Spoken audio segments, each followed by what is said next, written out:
Yeah.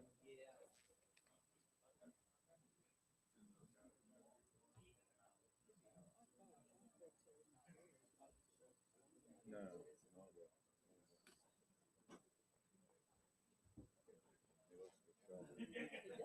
Yeah.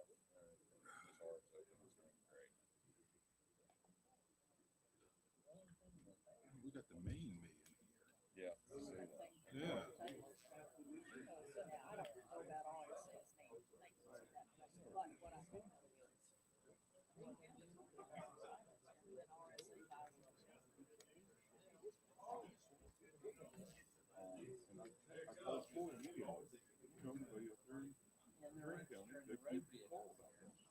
He said, yeah, sure. Call right now. Calls me back like 10 minutes later. He's like, yeah, there's a propane line. So The floor had been up completely front burnt by to the the left. accelerator That's scary. coming out. Mm-hmm. The You met firemen it. from Mm-hmm. you met Galen. Yeah, I have, but I all couldn't. evacuated the house. In Galen Creek No more. more. I mean, that was not the problem. Yeah. And he said they have that same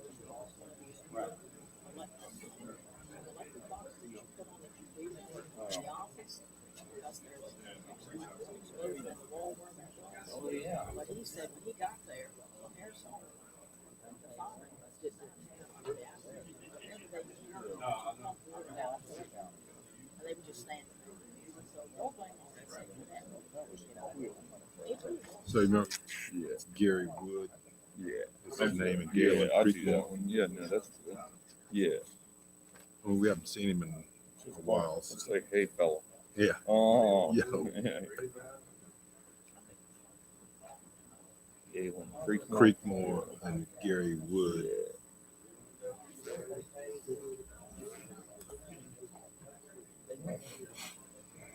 Y'all ready?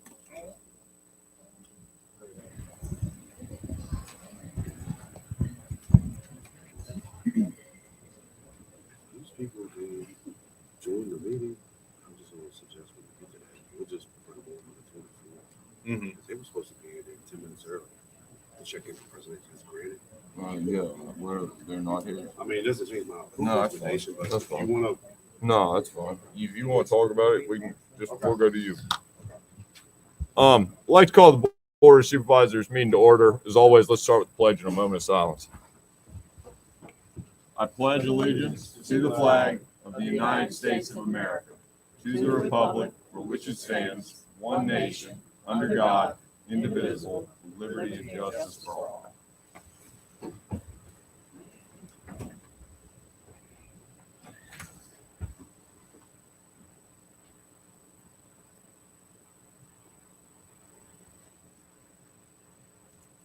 All right, thank you. We do have a quorum. We do need to adopt an agenda. We need to add as 4A, it will be under special appearances. We have a specific resolution.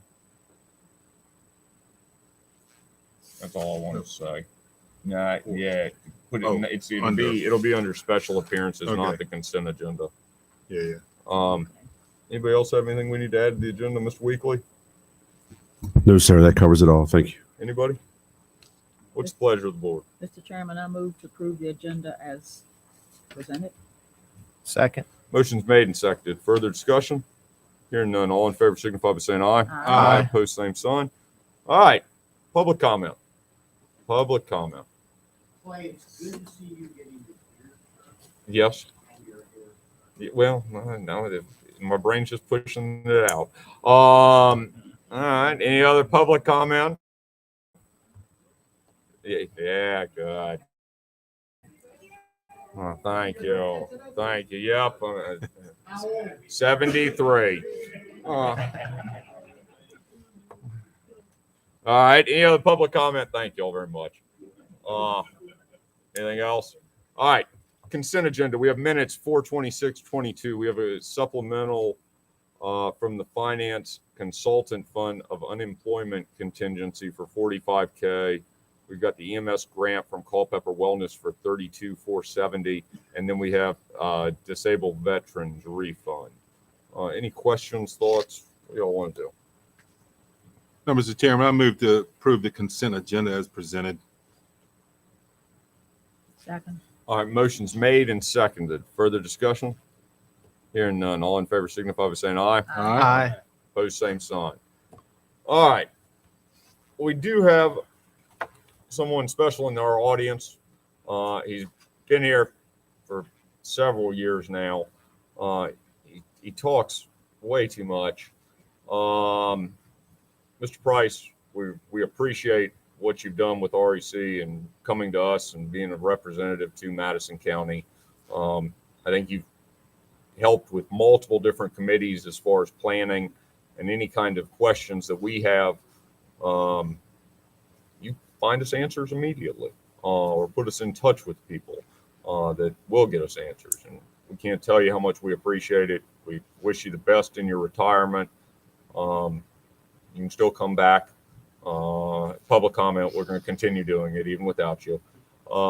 We do have a resolution, and if y'all don't mind, it's whereas Mr. Oliver Price has diligently served as a friendly and reliable point of contact for the Madison County Board of Supervisors for many years and has been a viable member of Rappahannock Electric Cooperative for 42 years, to which he has been the Director of Member Services and Community Relations since January 2016. And whereas Mr. Oliver Price has been an active in the community and surrounding communities and contributing to groups such as the Boy Scouts, the Masonic Lodge, local chambers, and other boards in addition to his 42 years of service at REC. Whereas Mr. Oliver Price has shown himself to be a dedicated member of the communities he served, whose leadership has inspired those around him both on and off the job. And now, therefore, be it resolved that the Board of Supervisors of Madison County, on behalf of the citizens of Madison County, hereby expresses its great thanks and appreciation to Mr. Oliver Price for his friendship to the board and his service to the citizens of Madison County, Virginia. Thank you very much, Mr. Price. Mr. Chairman, Mr. Chairman, can we have Mr. Price come forward? Yeah, please. Please come forward. You have the resolution? We do. Yeah, Mr. Chairman, I move that we adopt the resolution for Mr. Price. Second. Motion's made and seconded. Further discussion? Hearing none. All in favor signify by saying aye. Aye. Opposed, same sign. You want- Price. On behalf of the chairman and the board of supervisors, this is the resolution. Thank you for the service to the community, sir. Also, Ms. Gardner was kind enough to send you off with some mentors as well. All right. We greatly appreciate you. Enjoy Right. your retirement. Thank you very much. Thank you, and happy birthday. Yeah, thank you. Happy retirement.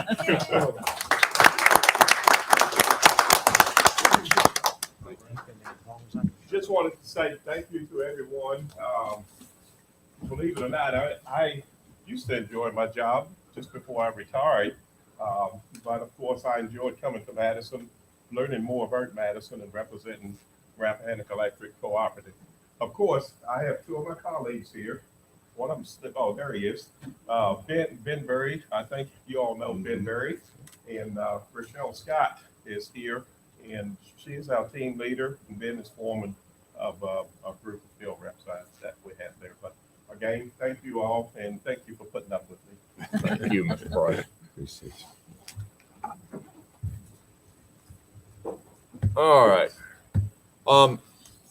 We do have a Firefly update. We have Mr. Creekmore and Mr. Wood. You got that. Welcome. We're interested to hear what's going on with Firefly. All right. I guess we have a presentation. We'll just step through this real quick and give you a reminder what our project is and where we are with it, and then touch a little bit on some quick thoughts about the rest of the county and issues about the application. But first, we came last year and asked you to support an application to reach all unserved areas under the definition that was in place last year, and the county agreed to do that, and we appreciated it. And so I want to give you a little quick update. And do I have a controller up here? If not, if you just say next slide. And here are the partners in the project, Firefly and Rappahannock is a critical partner since this is going to be fiber that is built on Rappahannock lines, Rappahannock will own. They're doing all the make-ready work to prepare for it. They're really a critical part of the project, and we appreciate all of the work that they are presently doing and will be doing throughout this. And, I'm surprised. I thought Mr. Price was only like 38 or 9. So I don't know how you got a retirement with that many years of service that quickly, but very good. But Rappahannock has been a great partner and continues to be, and again, play an important role all the way through this project. The county, obviously, with your support, and then Thomas Jefferson Planning District, which is the main applicant because it's being a regional project. All right, next slide. So this was the entire project area. We won't spend too much time on that, but it touches parts of 13 counties. And the dark blue areas are the part of Central Virginia Electric Co-op. We've built all of that out in the last 4 years. We're going to finish up about 4,500 miles of service territory in July with having fiber all over it. So we've kept our commitment. We've actually sped up down there, and we intend on doing the same thing in these other expanded areas in the new project. Next slide. This is the Madison County area that we put together last year for the unserved locations. The orange area was a contingent area. That is where CenturyLink received Rural Digital Opportunity Fund money from the FCC. We were allowed to include that in the project, and then CenturyLink had the chance to challenge, which they did, and now they have to have a signed memorandum of understanding with the county before our contract with Batty is signed for them to build out, or else that comes back into our project. All right, so we'll talk about that a little more in detail, but right now, I understand CenturyLink has talked to the Thomas Jefferson Planning District. I don't know if they've talked to the county and made some indication that they would like to build, but I don't want to speak for CenturyLink, so they'll need to cover that. If you come to agreement with them, that part will go out and they will build fiber in that area. If you don't come to agreement with them, we'll build that area. All right, next slide. Here are the pictures that include, or the costs that include us, Rappahannock and Firefly, building in that area and providing service in the CenturyLink area. Total project in Madison would be about $25 million worth of construction. We'd be getting about $9.8 million from Body. The county would be $2.5 million. We go past 3,700 homes and businesses, 428 miles of fiber. If you remember all of these numbers in the total body award, then the next slide shows you what happens if you take CenturyLink out. And if we take it out, we're going to ask the county for a little less. So we want to make sure that we're transparent. We're not trying to take the money and run. We get less money from the state and less money from the county in matching because we're going to build less fiber. And it's really prorated based on that. So if you come to an agreement with CenturyLink, we will pass a few less passings, less miles of fiber. We asked the county for a little less. I think it was 2.5 million in the last slide. It's 2.1 here. And we get a little less money from the state as well. So we want to make sure you have this information as you're looking at whether or not to partner with CenturyLink, as well as all the other things you need to consider. Their service levels, their commitments as far as timing and the other things. But it would be a little less contribution that we would ask if we are not building in that area. All right. If there are any questions about that, since I have these two slides, let me just cover those two and then we'll cover the rest. Or we can come back to them. No questions? Let's move on. Next slide. Here's the normal steps of our timeline. And it takes about 6 months from when we first show up and start doing field data collection and make-ready engineering before any of the engineers do, and when someone actually gets service. This takes a while. It's infrastructure. It takes a while to do design, to get the poles ready, to move things around on the poles, put in taller ones in some cases, and then actually put the fiber up. After the fiber goes up, then we have to send more people into splicing. Then finally, we end up with the service extensions out to the home. We list the different contractors here because there are different types of trucks coming. They have different labeling. We have a pretty strong communication system that lets people know all the way through what to expect. You'll get letters when you're in the service area saying we're building in this area now. Here are the trucks that are coming in doing make-ready engineering. Here's what they look like.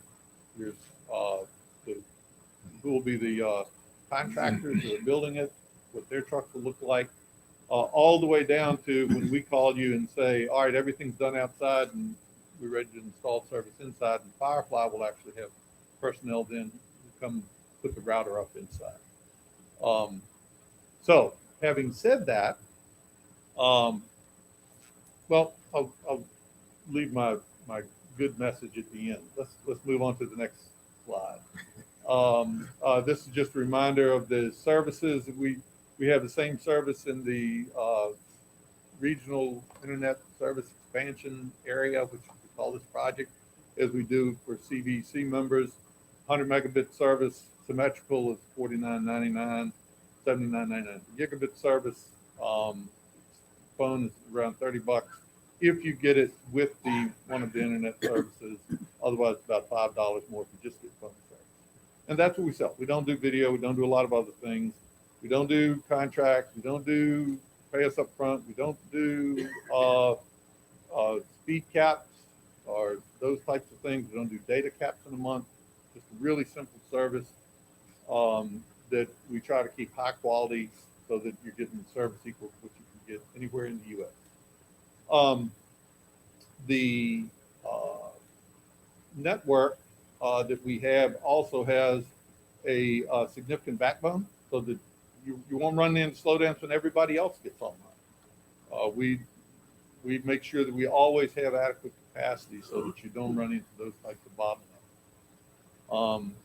So that's just a reminder of the type of service that you'll get. All right, and the next slide. This is just a reminder of the locations where you can check the status of the project and you can get information about services. It's online, it's fireflyva.com. Firefly.com was already taken, so we're fireflyva.com.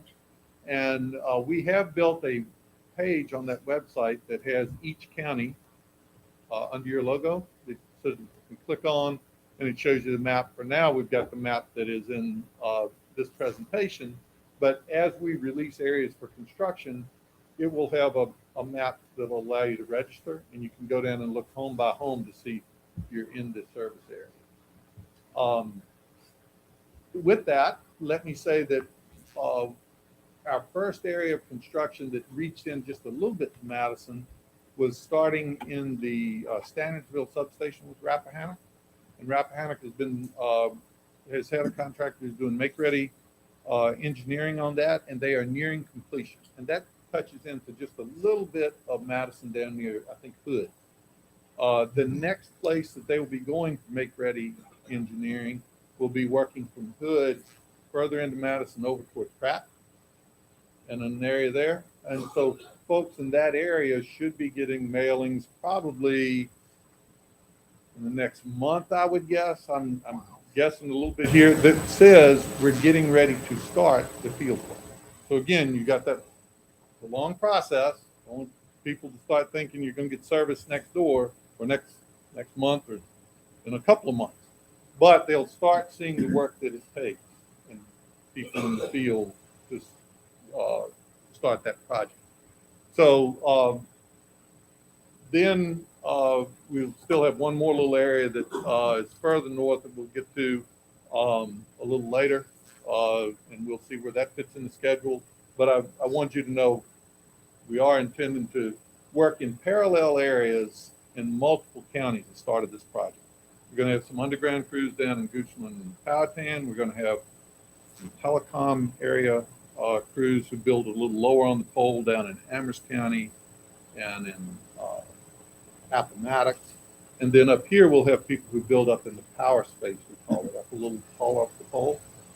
Those folks will be working only in Rappahannock areas on this project, because Rappahannock is building the fiber up in that power space.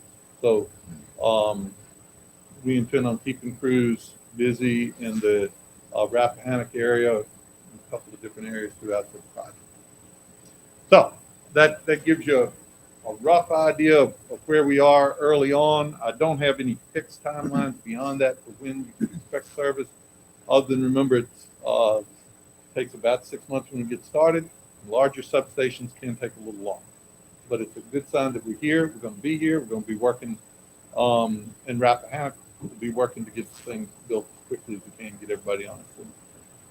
With that, let me touch on just a couple of other things if you've got another minute or two. Next slide. So there is VATI funding again this year, and they've changed the definition of what constitutes broadband and who is eligible, which areas are eligible for service. Last year, anyone who had 25 megabits per second download and 3 megabits per second upload was considered to be served. And we couldn't get funding for those areas. This year, they've changed it to 100 megabits per second download and 20 megabits per second. Basically, that's cable internet. So anybody who doesn't have access to cable internet is eligible to be included in a project with an application this year. One of the specific things they changed also, in previous years, they would not allow funding if an area had already received federal or state funding to build internet service in that area. Even if it was slower speed, they wouldn't overbuild. That rule goes away this year. So if someone's received funding or is receiving to build at a speed slower than 100 by 20, another company can apply to build in that area and build. If you build, you have to build 100 megabit by 100 megabit. You got to build fiber. There is a specific area here that we excluded last year that's in the northern part of the county, where Shentel. Okay, let's look at the next map. So Shentel won some FCC funding. I don't know if anybody from Shentel well, I'm not trying to step on your toes. But they intended to build a wireless product at the time up there, and may still be intended. That is also eligible to be included in a project this year that could be built with fiber. So we would encourage the county to consider that, since the funding is available. And if you do want to consider it, you may want to put out an RFP asking for partners. Obviously, there may be people other than Firefly who are interested. I can tell you that Firefly and Rappahannock, I think, would be interested in coming and talking to you if you put out an RFP. If you decide to put in a VATI application this year, one of the timelines to think about, the reason I'm bringing it up today, is there's a July 7th date for people to file letters of interest if they think they're going to put in an application this year. It doesn't commit you to anything, but it says, we'd like to be considered for one. You don't have to name a partner. You don't even have to name what part of the county. I think if you do, it helps them, but you don't have to. So I would encourage Madison to have some discussions, decide whether you want to put a placeholder in. This may be an individual county application, or it could be part of a larger one, but if you put in your name as a potential applicant, that reserves your space. Then think about the RFP, because if you want to go through that process, you can do a fairly simple request for proposal and then work with whoever the successful company is to finally define the area and put in applications. So just wanted to give you that alert, and I'll be glad to answer any questions about our project, about what we're doing from Standardsville up into Wolftown and over to Pratt, or about this idea for this year. Questions, Mr. Wood? Who would like to start? Carter, you look like you got questions. What do you got? Yes. So, Mr. Wood, I understand the the VATI application and the challenges. So the challenge issue is two-pronged. It looked like CenturyLink challenged it, and so therefore VATI had to, or did Firefly have to recognize that challenge in that area. And then the second prong is they've got a certain amount of time to live up to doing that service. Is that correct? Yeah, so CenturyLink challenged, and VATI, under its rules, accepted the challenge and asked us to remove it from the base area, which is why we carved it out. Right. Our base area now is the yellow area. CenturyLink then has until the date we sign our contract with VATI, and we anticipate signing that with the planning district probably late May, early June, so it's within a couple of weeks. If CenturyLink does not have a memorandum of understanding in place with the planning district and the counties that are affected at that date, then the state has the option of putting that area back into our service. So we'll know this pretty shortly, pretty soon. I think so. Let's see. And then I think with RDOF funding, I remember when you came and spoke to us, was that a year ago now, maybe not quite a year, but longer now. so we're talking about Shentel and all in the northern part of the county, and they had RDOF. So what is they have a timeline? So the time is ticking on them too. Right. So they have a 6-year window to complete the build out of all of their rural digital opportunity fund areas in the state of Virginia. They It's have been to- 3 years probably already. Right? Actually, the year is just starting this year because it starts when the funding starts. But Okay.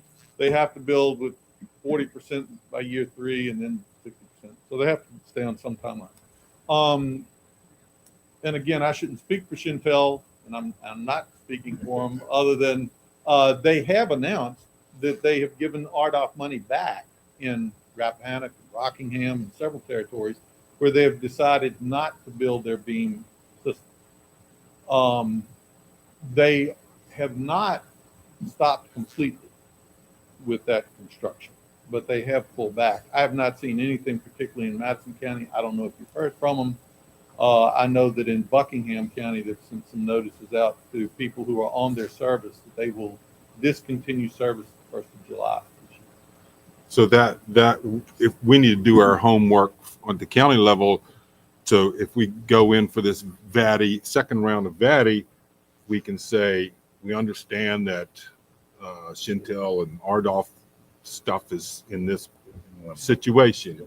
Yeah, although their commitment under that RDOF funding was to only build at 50 megabits per second, which Okay, it really yeah, like, falls below the speed and doesn't matter. gotcha. Now, you may want to contact them because they may be interested in building. They also build fiber. And again, we try to be a transparent group. So we'd love to do it. You may find Shentel, you may find CenturyLink, there may be others. And I would encourage the county, talk to people and make a good choice for you and the citizens of the county. Yeah, you've been very open with us about that from the first time you ever addressed this body, so I appreciate that. And you're here. Everybody else, it does sound like we need to get going on a VATI application. So thank you, Mr. Chairman. One of the things I put in your board report was consider applying for the second round of VATI. If the board's desired is to have fiber to home versus fixed wireless, those are two different avenues. So you're playing on the same, level of playing field.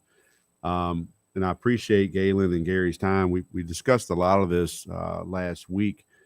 Shentel, we're trying to get a response. I am aware that they requested to pull out of Rappahannock County. We have not heard back for what their desire is for Madison County.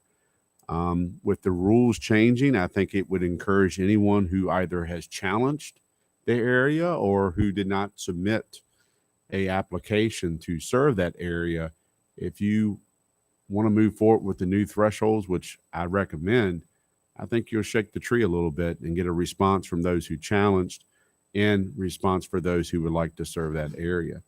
That area is well underserved. I probably receive the most calls about broadband is from citizens up in that area of the county.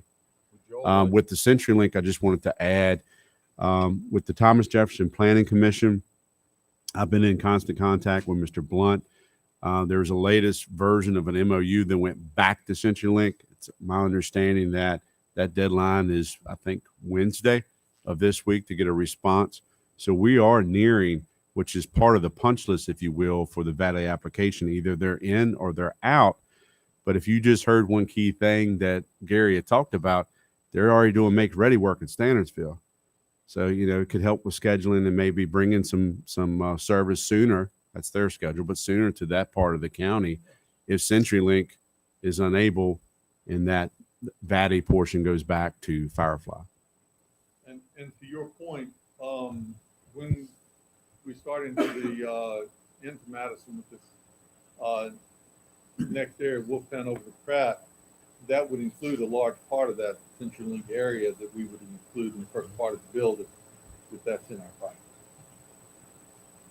So if I hear from the board, the intent is to apply, I will send that letter to make the July 7th deadline. And I believe the application is officially in August for the second round. The other thing, typical DADI projects, they give you 18 months to do. We did the really large one, so we asked for a little longer extension. But if you go in for this size project, the timeline's going to be short. So it'll be a lot of overlap. It would fit in with the project that we're already doing, whether it's us or someone else. But timeline, it would, a normal project for VADI, they let you go up to 18 months. Would the board like Mr. Weekly to proceed with getting a letter together for the VADI grant for July 7th? Is that something? Let's proceed with that. Any other questions, Mr. Wood? Mr. Wood, thank you very, very All much. right. We Didn't mean to appreciate the bring in a update. curveball to you about this last thing, but I thought you'd be interested. Yeah, well, it seems like a good thing to bring up. We appreciate it a bunch. All right, Thank you. Thank Sir. you. Cardi, I can't see that now. You But can't? You and I live kind of near each other. So does that mean this fellow? That's us. That's us. Yeah. So we're part of it. We're in the circle. Yeah. This is fast. Zero, but in the circle. This is potentially faster than the 6-year plan. Better than VDOT. Potentially. All right, let's see if we can get a letter going and start this whole process up. I assume you'll come back to us at the second meeting in May with an update on where we're at. Date on the CenturyLink portion and thank you, John. And Thank you, Mr. Creekmore. any other Mr. update Wood. for the Chantel portions. Thank you. Thank you very much, gentlemen. We're due as the Green County Board, but we want to make sure we got to Madison first. Thank you. We appreciate Thank that. you. Good luck. Cardi, one last quickie. My friend Nick, he lives on Westover on the way to Riva. Is that in the circle? No, I think that's already covered.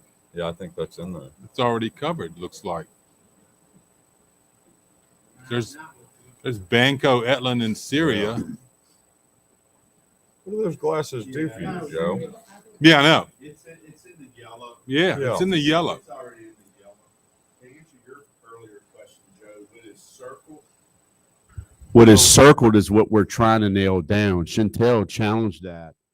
And we're trying to figure out, okay, are they going to stay in or ask for withdrawal like they did in Rappahannock County? And the board just authorized me to apply for the second round of VADI grant, which actually provides for better speeds of upload and download. So it's more applicable to these other areas in the yellow, what they will receive. So we're just trying to get that commitment. So that area right now is unserved and undetermined. Joe, aren't you in the area that's in between the yellow and the red line in that little triangle? Yeah. I mean, that's where I think you are. Best of luck, Joe. Nick, internet's coming. Me and VDOT. Yeah. Don't. Come together for- No, this, I mean, these people have shown up. CenturyLink is been a challenge. Hopefully we can proceed with this and maybe we can get some money from the Valley side of things. They seem to be a responsible partner. Maybe we can do some business. Anybody else got anything on this one? Well, the only other thing I will say is that, you know, we're gonna get money from Valley, but we got to prep ourselves for coming up with our share of it, right? So that'll be. Yeah, the RFP, good point, Supervisor. Yeah, the RFP that they spoke of, if you chose to go that route, would help identify that cost. So as you pointed out, there was a build out of 25+ million for this.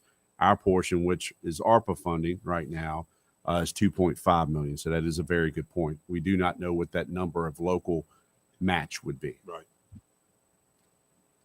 See where we can get going. All right. Moving on. And I assume Miss Burdane from VDH. Yes, ma'am. You're going to talk to us about alternative septic systems. Is that right? Hey, it's going to be exciting.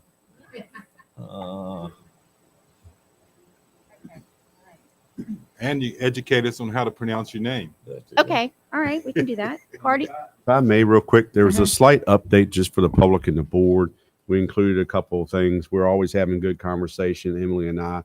So I included your current ordinances where we recognize as non-conventional sewage systems. It's the same thing we're getting ready to talk about. So you have our ordinances, as well as Emily pointed out, a ordinance that Fauquier County. So you have an update in your packet for clarity. Sorry. Please Okay. continue. No problem. It's Emily Bourdon. But yeah, thank you for having us. Party can start. Health department's here. So, so yes, like I said, Mr. Weekly and I have discussed this. It comes up every now and then. You know, where you have a situation with a particular lot that might have few issues. Usually it's a smaller lot. And I'll give an example. If a family is living in a single family dwelling and their drain field is failing, and then it's a small lot and they might have setback issues or poor soil, you know, like they hit shallow to rock or high water table issues. And they hire a on-site soil professional to come out, and there's really nothing it doesn't meet conventional regulations, or it might not even meet alternative regulations. So then that the soil professional is going to turn in a denial for us. And, you know, this is the last resort, but sometimes it comes up of a discharge. And so I've brought a colleague of mine, Catherine Merton, who is our technical specialist for our district. And she's on site for sewage disposal systems. So Catherine was going to talk a little about the discharge process. Welcome. So I think, yeah, just to sort of clarify what these systems are. So your typical on-site sewage system, can you hear me okay? Yeah, we got it. Okay. You're going to have some sort of treatment, maybe just a septic tank, maybe additional treatment, and then it's dispersed into the soil there's various ways that can be done, but that's a on-site sewage system. And as Emily said, where there are constrictions on the lot due to size or water table, rock, soil quality, etc., there may not be an option to put it in the ground that we think will work. And so in those situations, they can apply for an alternative discharging sewage system. It's only permitted by the state when there's no other option. So it has to be demonstrated from the professional that there isn't an on-site disposal option available. And then you go through a series of steps in order to obtain that approval. So the first step being sole documentation from the professional that there's not an on-site option. The health department would go out and review also, and we have to concur with that. We may even have our state soil scientists look at it if it's questionable. And then if we agree, we would issue a denial for an on-site system. From there, the property owner can apply to DEQ. DEQ is responsible for issuing a general permit. All these small, so single family, less than 1,000 gallons per day, so small residential systems fall under a general permit under DEQ and are regulated by the health department. And those are the only systems that we're talking about today. All other discharge systems, larger, municipal, those are all regulated strictly by DEQ, or commercial systems, or multifamily systems. Those are all also regulated by DEQ. You look like you have a question. Yeah, and what's a regular household? You say it's under 1,000 gallons a day. Yeah, I mean, so what's the threshold? a 3-bedroom home would typically be 450 gallons per day. Okay. Yep. All right. Well, thank So you. most single family homes, that's going to fall in that category. Yeah. DEQ, because they are responsible for the waters of the Commonwealth, and because we would be discharging into, preferably an all-weather stream, but a lot of times that's not available. So we might be looking at an intermittent stream or even a dry ditch. And regulations now will even allow sort of an engineered ditch on the property. So we, more water available is better for dilution capability, but there's oftentimes restrictions on what you have to work with. You may even have to get easements from neighbors because you have to make sure that the public health is protected when you're treating and disinfecting and discharging the sewage. And so if DEQ gives the general permit, then the third step then is an actual construction permit from the health department again. And then going forward, the health department is the regulatory agency responsible for making sure that it's maintained going forward into the future. How often do you do checks on these systems? So you have to, the homeowner or property owner would have to have a licensed operator. They would typically, most systems, they're going to come out twice a year. They're going to do informal samples in the field and to make sure that things are working properly. And then once a year, collect an actual sample for a laboratory analysis to make sure that the treatment level is where it's supposed to be. And the homeowner is not a licensed operator. It would have to be like a private. I mean, they could be soil scientist, I guess. It's a licensure that they have to obtain through DPOR, so they have to have certain experience and qualifications to obtain that license. Okay. Does something like that get recorded on the deed of a property? Does it? It seems like a reasonable If question. you, Yeah, go in ahead. your attachments, if you go, it's page 2 of your attachment, 4.4, water and sewer of our ordinance. The last paragraph, I think it's the second sentence, it says identification of the proposed non-conventional sewage system and recordation in the clerk's office of the Circuit Court of Madison County, Virginia. So they are required. There you go. All right. What else do we need to know? I got Oh, I got a question before you go on. So I'm looking at a letter from VDH here. It says intent to deny. Is there a difference between alternative on-site system and alternative discharge system? Yes. Are they two different things? Yes. Okay. So how many ways could I dispose of sewage on a piece of property? So you got on-site, which septic and drain field, the normal stuff, and then these two options. Are there more?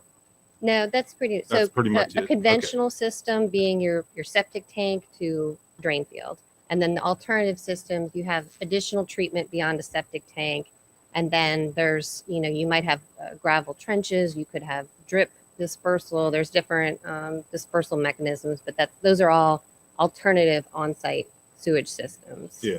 And then the alternative discharge sewage system, that's the third one, and that's where it's not going into the soil. It's going into a waterway or Right. a ditch. Oh, and then had Yeah. Yeah.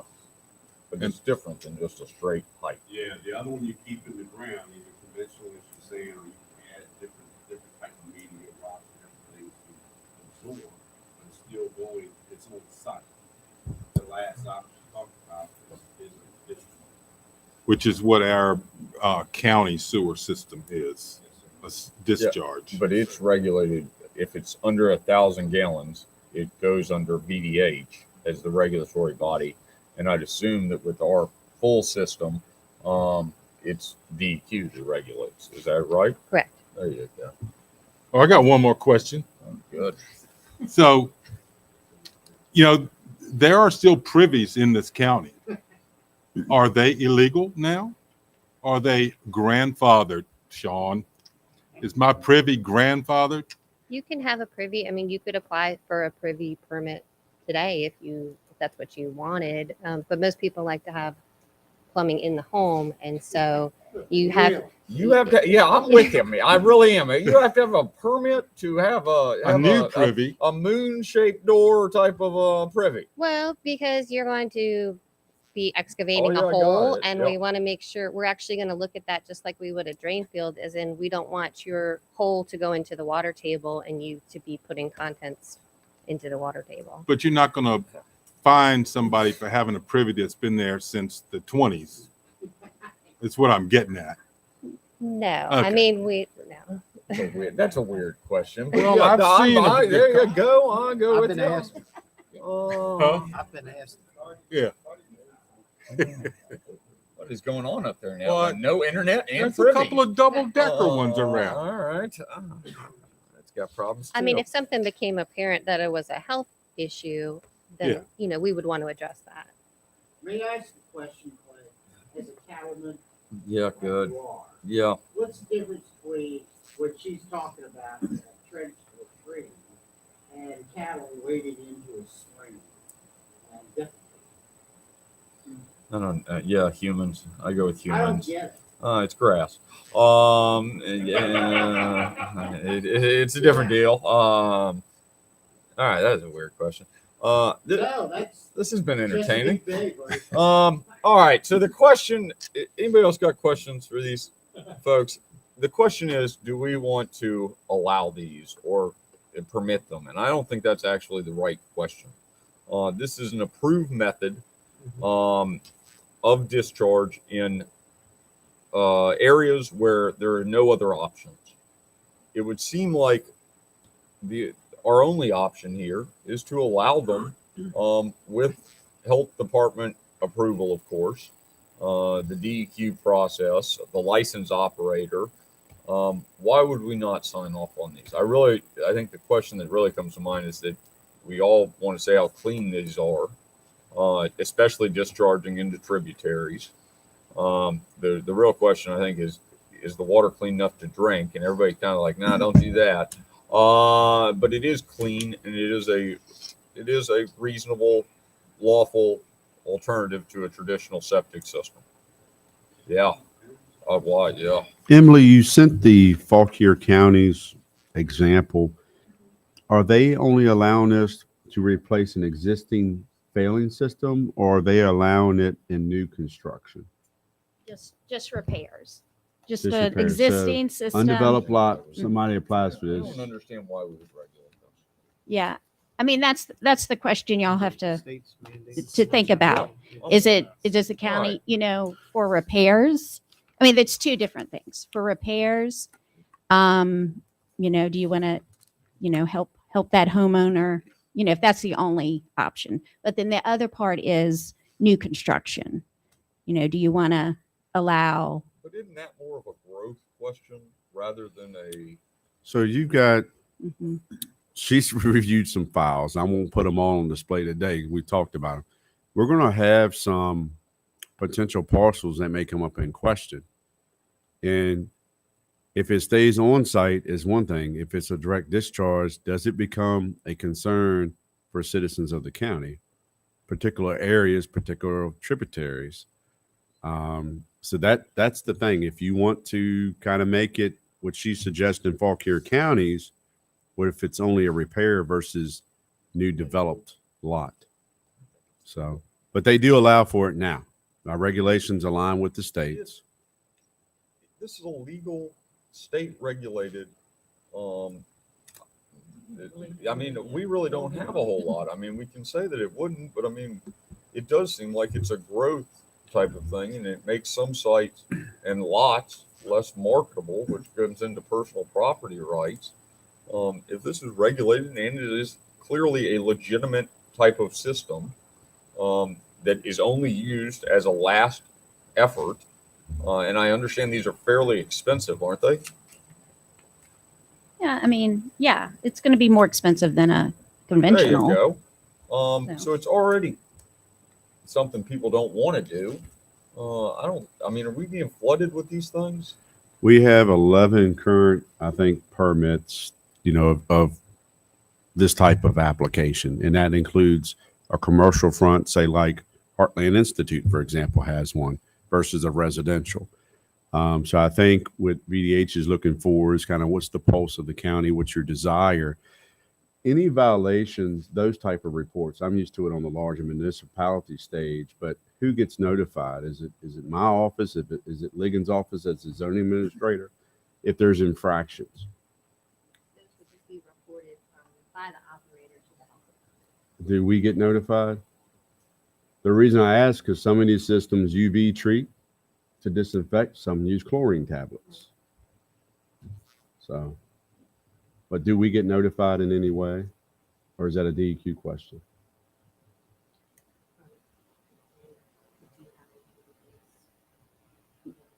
I'm not aware of this. No, the county normally would not get notified Okay. unless y'all, How asked often us. do these things have problems? Is it a common occurrence? Are they a pain in the neck? I mean, they have moving parts and pumps, and it's a maintenance issue. If it's properly maintained, they should work well, and depends on the type of treatment that they have. Some of them may have media or things part of the treatment that have to be replaced every so often, but it's really the upkeep of it and the maintenance part of it. All right. Seems like, is everybody in agreement up here? Seems like this is a state issue. New construction, repairs, which it doesn't sound like it's a repair. It sounds like it's more of a capital production. You're not just replacing pipes or tees or something like that. I don't see any reason why we shouldn't. Does anybody see any reason why we shouldn't allow these? Nah, nope. All right. That's where we're at. Thank you All very right. much. This has Thank been you. educational. All right. Moving on. Constitutional officers, county departments, committees, and organizations. Valerie? Oh, what? We'll go to you next, Mooney. We'll go to you next. I hear. Go ahead, Valerie. All right. Good afternoon. I'll be quick. I'd love to report out that there was a great turnout last Saturday for Madison Day. I believe there were 19 different community settings that were worked on by volunteers. It was a great day. Some folks in this room were there, and a real difference was made. As a report out, there were a couple homes that we became aware of after the weather event earlier this year, where senior citizens that were in our emergency shelter had really some homes that needed desperate repairs done. And it was wonderful that we had a community opportunity for those repairs to be made. So wanted to report out on that. As for overall DSS functioning, for the month of April, we had 3,092 folks receiving Medicaid. We had 1,179 households receiving SNAP benefits. The total SNAP benefits issued for the month was $284,521. We did have a recent meeting to talk about the Regional Transportation Collaborative that has a ton of more coordinated efforts being made to tackle the transportation challenges of the region. I was particularly interested to find out that there are Madison County citizens that are receiving assistance with transportation through programs kind of coordinated through the Regional Commission and the CSB. So again, I can report that those services that we sometimes hear about actually are being used by Madison County citizens. So kind of keeping my finger on the pulse of what's going on and making sure we're relaying real feedback to those entities that are going after grants and accessing other resources in that regard. Questions Thank for Valerie? Thank you, Valerie. All right, Mooney. Where you have to go? This is exciting. Practice. You have practice? Yeah. Very good. Are they good? No. There you go. Wait a minute, is that on record? Yeah, heck yes. Go ahead. What you got, Mooney? Well, good afternoon. So we've been doing a lot of stuff far as cleaning our buildings. Thrift Road is totally cleaned out now. We're still taking care of the property down at Cricklesville. We got a good mow on that today. I do think that the board should think about the playground equipment at Cricklesville. It's a lot of parts on there that's broken and bent, and I think it could be a potential hazard for the county if someone gets hurt out there. We have the police department that's been painted. It was completed today. So that has been taken care of. So it looks great in there. So we have a lot of stuff going on. Sure. Questions for Mooney? Troy, how's the paint look? There you go. Thank you, Mooney. No problem. Thank you. All right. Do we need to look at the? All right. We'll look at it. Yeah. Thank you. Thank you. Stuff's expensive. Yeah, it's crazy expensive, and that's unfortunate because that's the good stuff. All right. Thank you, Mooney. Good luck at practice. All right, Commissioner.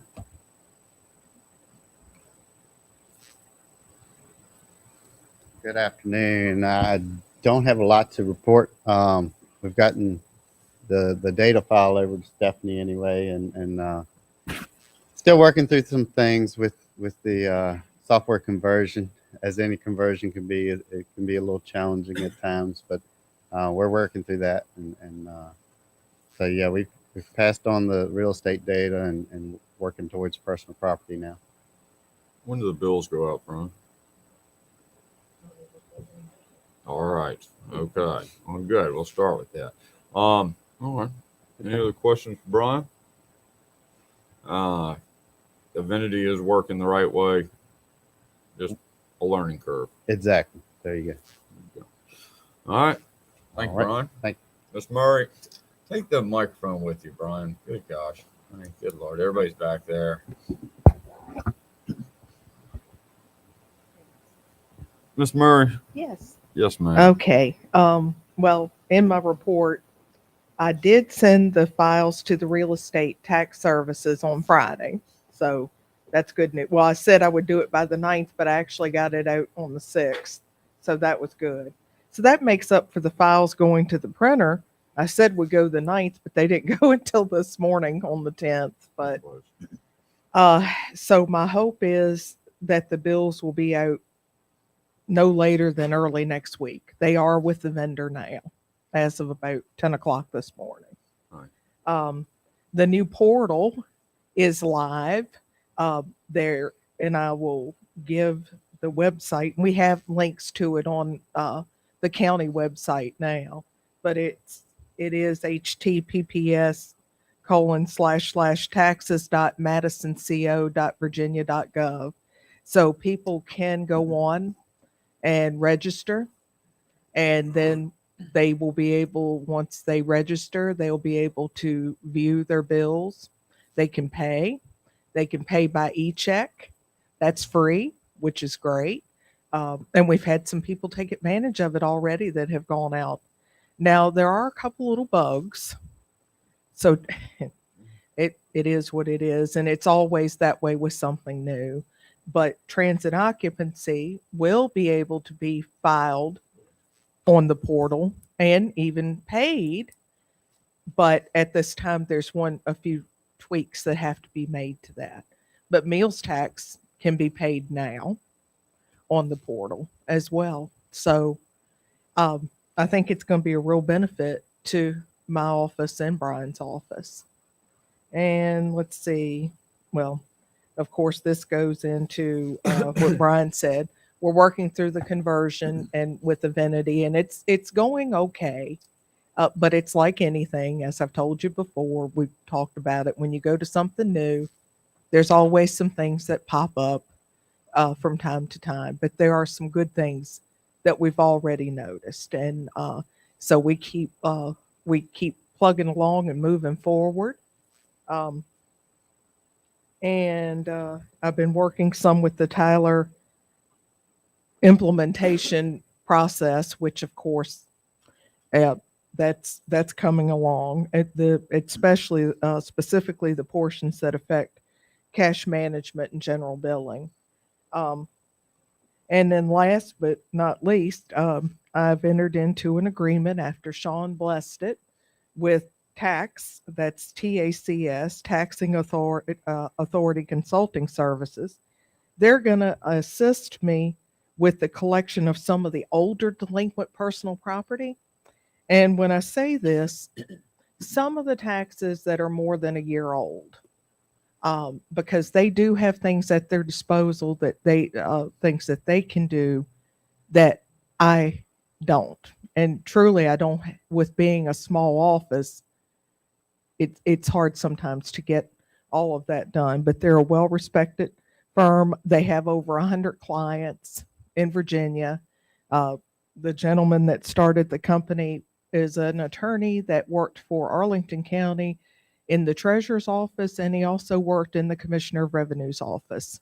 So they are ready to go. But I will be sending out one more delinquent personal property tax bill, and I'm going to let people know that they have until a date, probably toward the end of June, to get caught up, or it will get turned over to tax, the larger bills. How much is it going to cost the county, Miss Murray? Not a penny.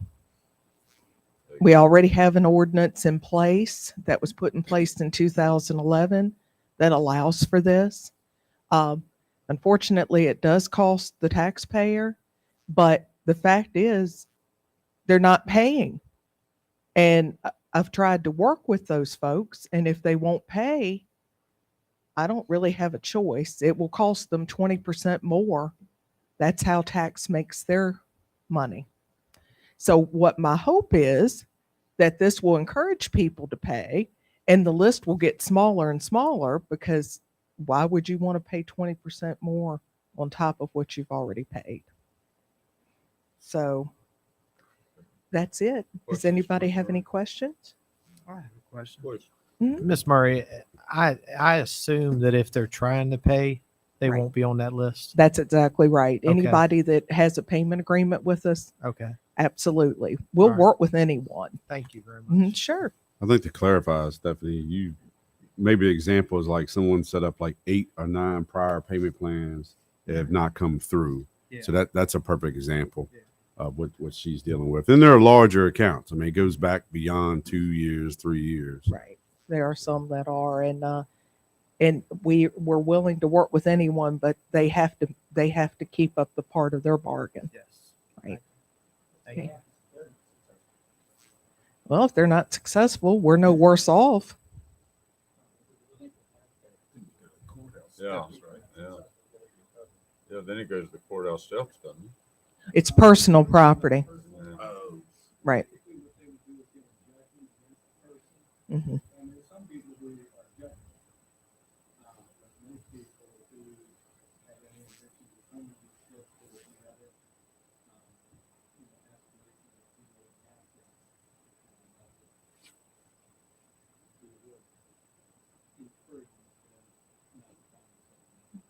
That's true. What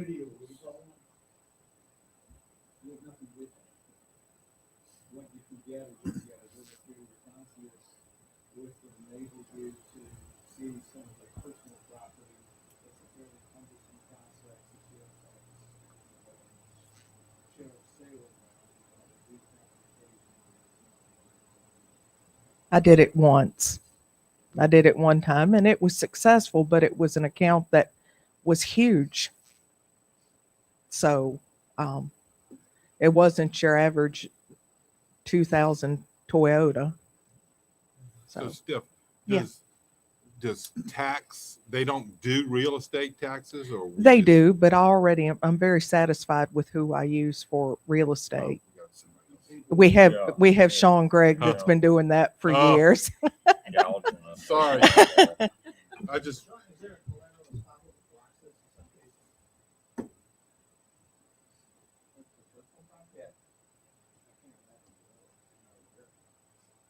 And when I say that,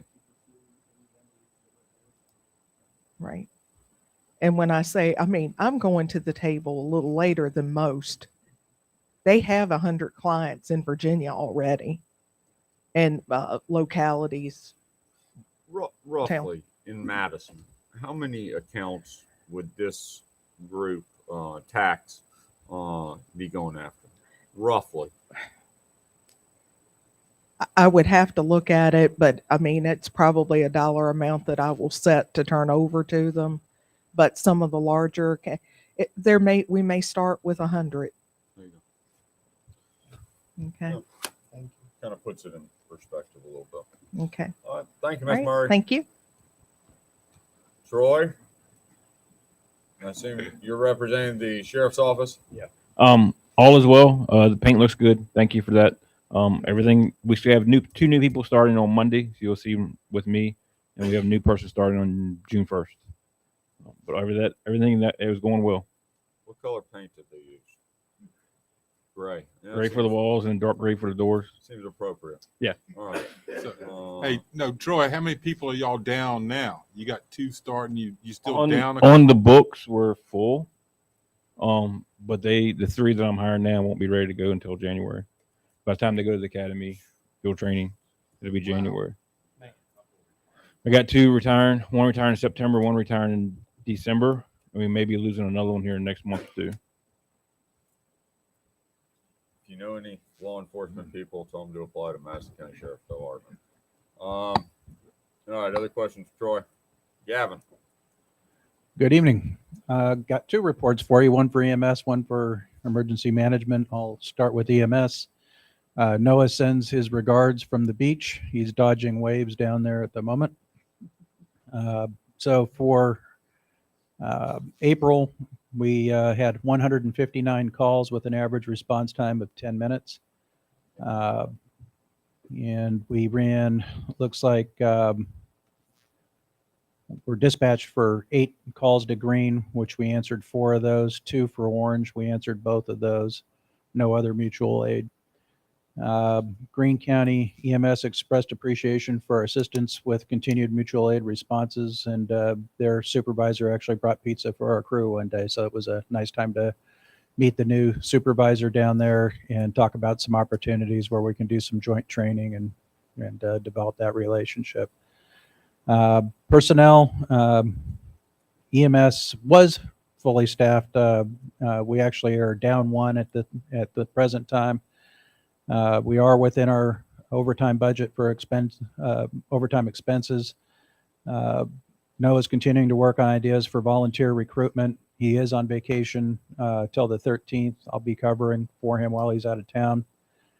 As far as the AED defibrillator update, at this time, out of the 17 AEDs that have arrived, we've got 9 that have been placed on deputy vehicles. We've got 8 more to go out, so we're working on getting those out and people trained and ready for them. They are definitely going to be saving lives, so we're very excited to have those out in the field.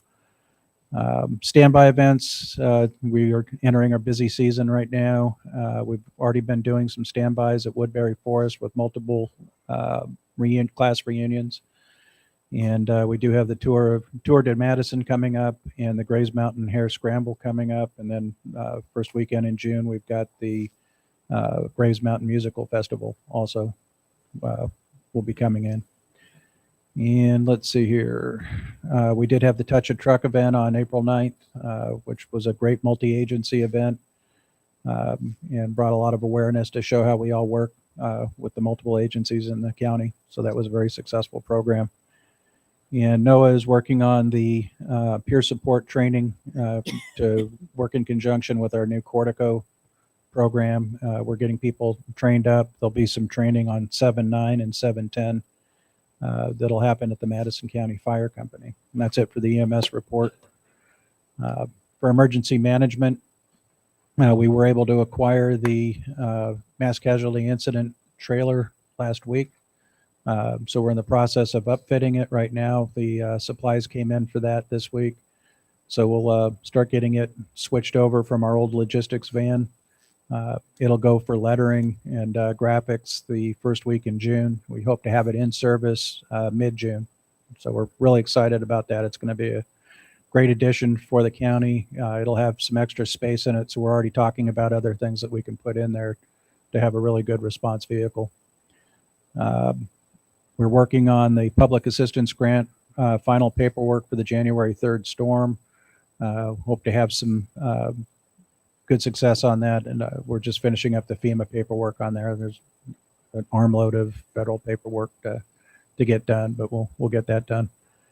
We also have the State Homeland Security grant that we're working on now.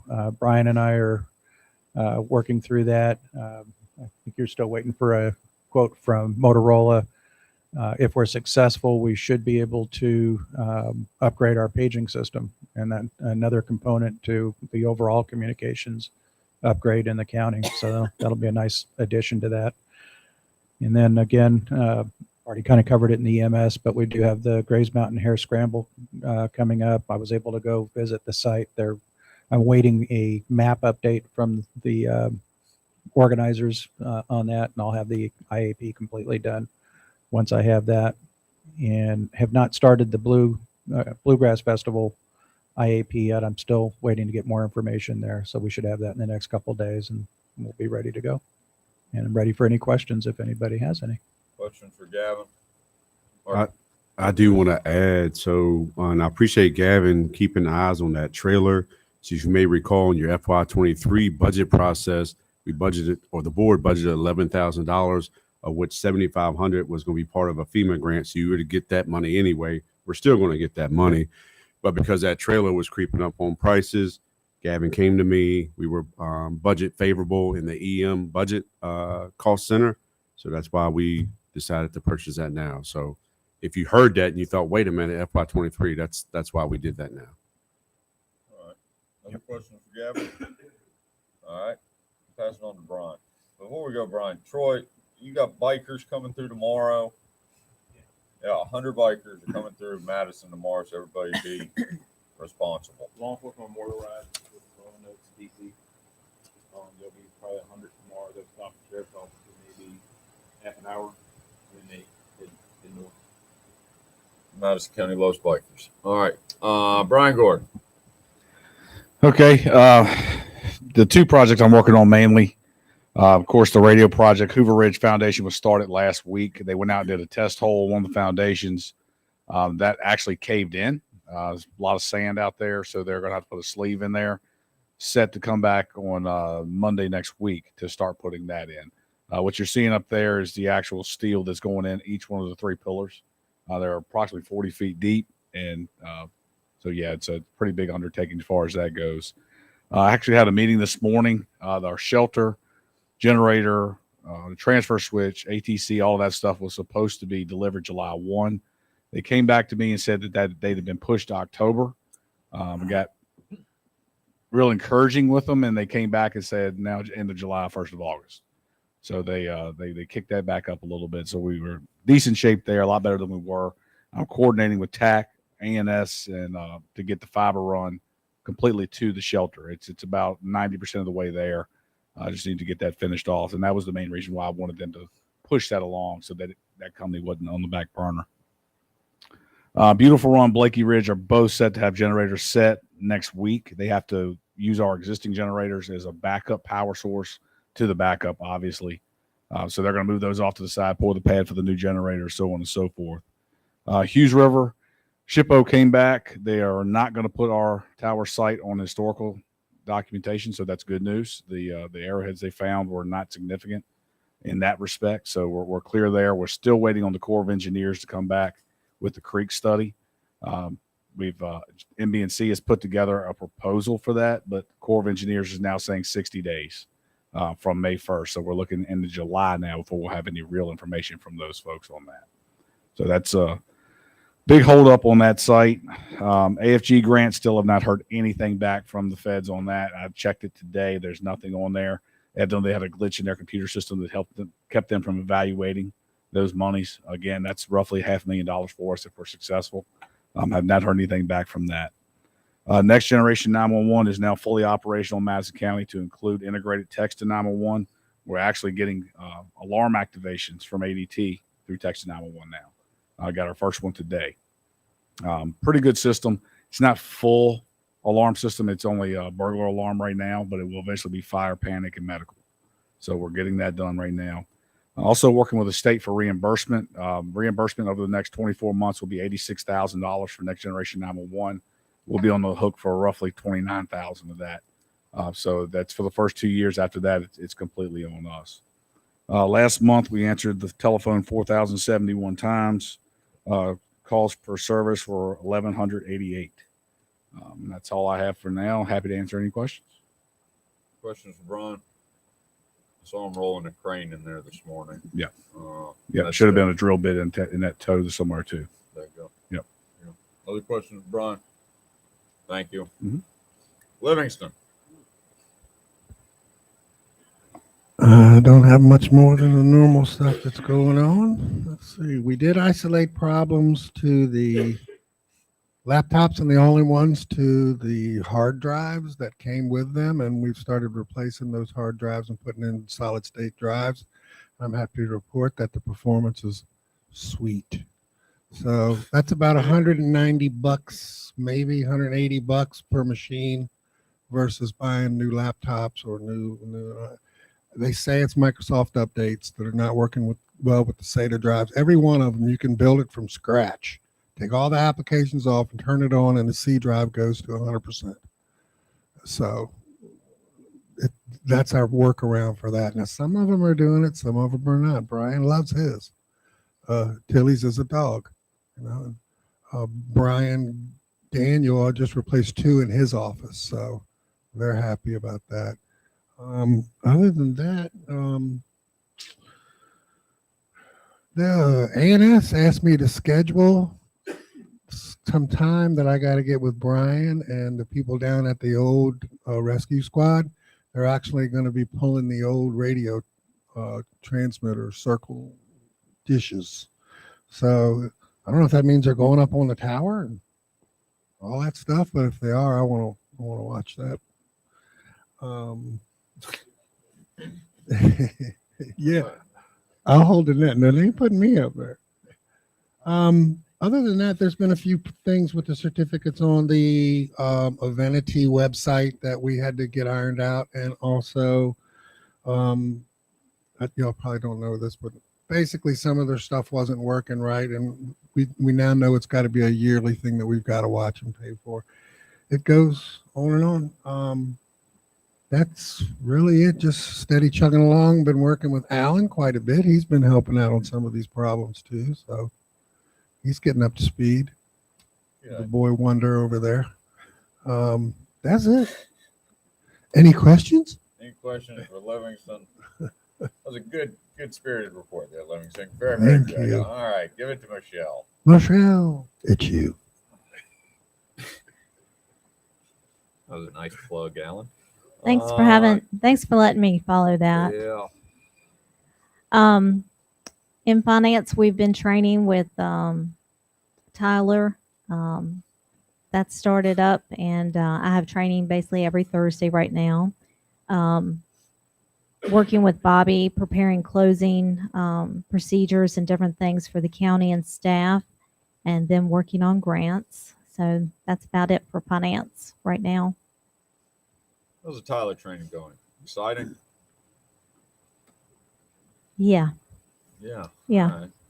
I mean, honestly, I am very excited going into the Tyler training because I'm ready to get rid of what we currently have. And today was very, very challenging with that in particular. So between being slow and responsive from their staff. So yes, I'm excited for Tyler. Good. Questions for Michelle? Thank you, Michelle. All right. Tracy. Okay.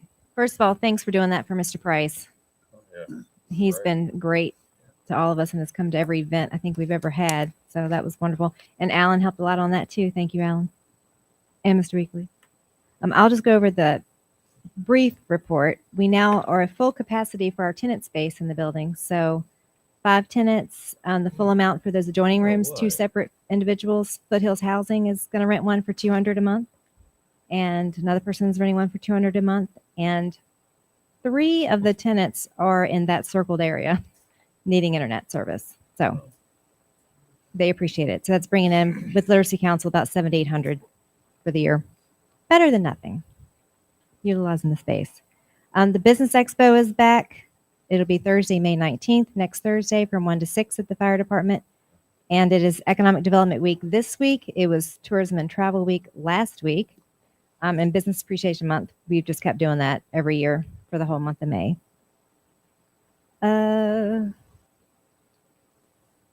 What else was I going to tell you?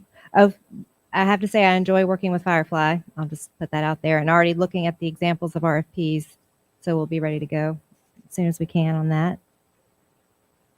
I was going to talk about our Virginia tourism, the ARPA funding, and what great results we've gotten, which was our first one being 50,000 impressions served, which means how many times something is served up on a website, until I got word this morning of Sydney McLaughlin and Andre Larone's Jr. romantic winery wedding at Early Mountain that has gotten 300 million impressions and is in People magazine. So it literally says, the tagline is, the track and field Olympian and former NFL player tied the knot in Madison, Virginia after getting engaged in August 2021. So she's a gold medalist and he was an NFL. Very cool. In entertainment news, not to be outdone, Lynn Graves was actually made the Married at First Sight episode 15. Don't watch episode 14 if you're going to watch that, and watch the whole thing to find out nothing. What are we watching? Married at First Sight. Oh. That was the other part I had from entertainment news. Well, there Yes, you very go. exciting. All right. Oh, It's really? I doubt that. Okay. yeah.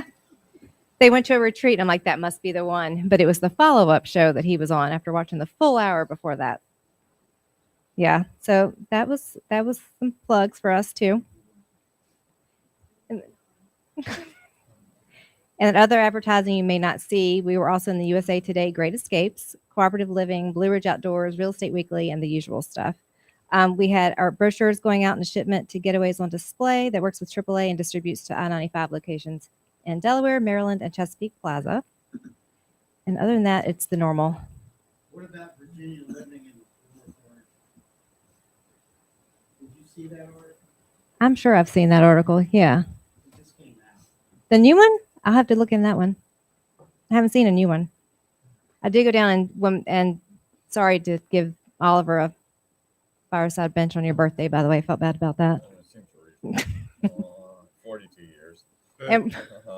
And we are getting entries for the parade already. Taste the Mountain still as well. Other than that, it's the usual. Oh, no. Bad news. Med Local is now closed indefinitely. All I will say is good help is hard to find. But the 117 Marketplace is good. And serve coffee. they serve coffee. I told you, go to Blue Ridge Coffee Crafters at the Salsa Street Grill. It goes great with your cinnamon sugar churro and the caramel dip. You're welcome. All right. So there's that. Well, all right. No, that's all I have. No, I got 2 for you, Tracy. Oh yeah, it's beef month. Yeah. So Tracy, for everybody, we've done resolutions on all kinds of stuff. Jim, I'm sure you probably know. May is beef month. Okay. That's great. Us poor farmers really appreciate it. The town, I was at their meeting the other day. It was exciting. They're probably going to come to you, Tracy, and ask you, and apparently we did it previously, to pay for some decorations out of the tot fund. They have $1,000 and they don't know what they want, but they do want some of the top money, it looks like.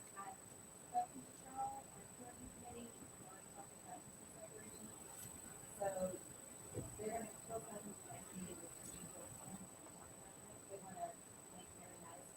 Yeah. It sounded like a realignment of lights. They had a lot of creative ideas. So you got that one, and then the towns also, and they remembered that didn't you have some group that was doing business websites for startups at a reduced price?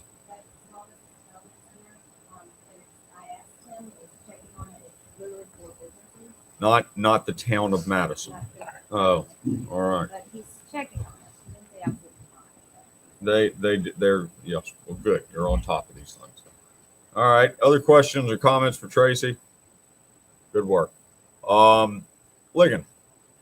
Yeah, I'll be quick. So, for the June 1st regular meeting, there are two public hearings. You might remember the event venue on Hebron Valley Road, and also on Shelby Road. We have a automotive garage / welding shop. Pretty straightforward, special use permits.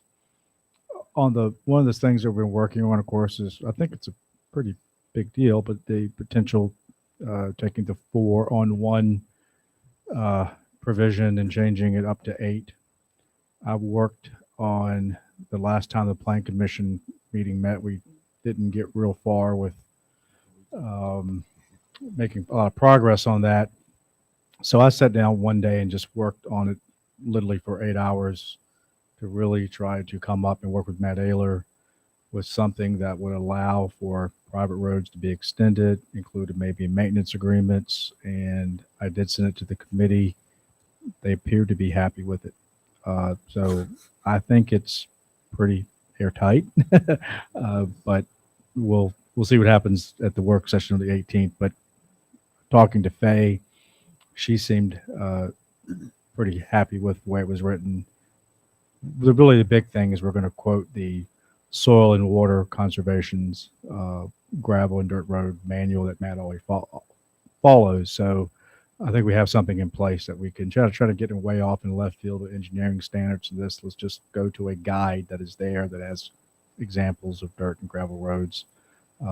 So that's really the big thing coming up. And of course, there's a lot of things in the future, some small, some large, that will be plenty of time that you'll see and understand and have talked about before it comes to a public hearing. So we got several other things that in the future for July already.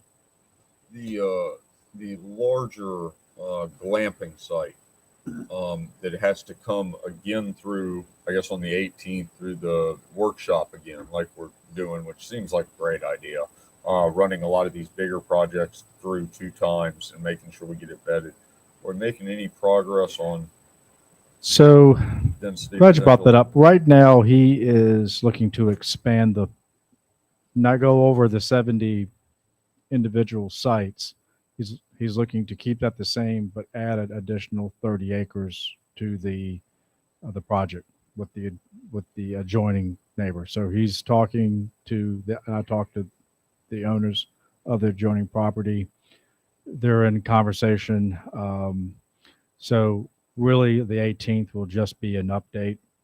Anything that he wants to provide, that's sort of where we are. If he does come to some sort of agreement with the adjoining property owners, then I suspect middle of June, at the very soonest, would be the first 7th. I think it's July 6th is that Wednesday joint public hearing. So it's a possibility it could be before us in July as a joint hearing. But again, a lot of it depends on, his conversations and them coming to terms and whatnot. Other questions for Ligon? All right. Francois, how's the planning commission? Been working on the 4-in-1, so that's in the works. Just about all. All right. Questions for Francois? All right. Very good. I think we've hit everybody. Old business. Floor Road abandoned. Is Miss Barry with us on the go to meeting still? Miss Barry, you have anything to tell us? Apologize.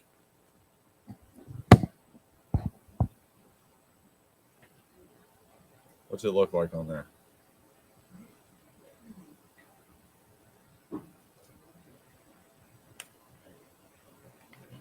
Gary, can you hear us, Clarissa?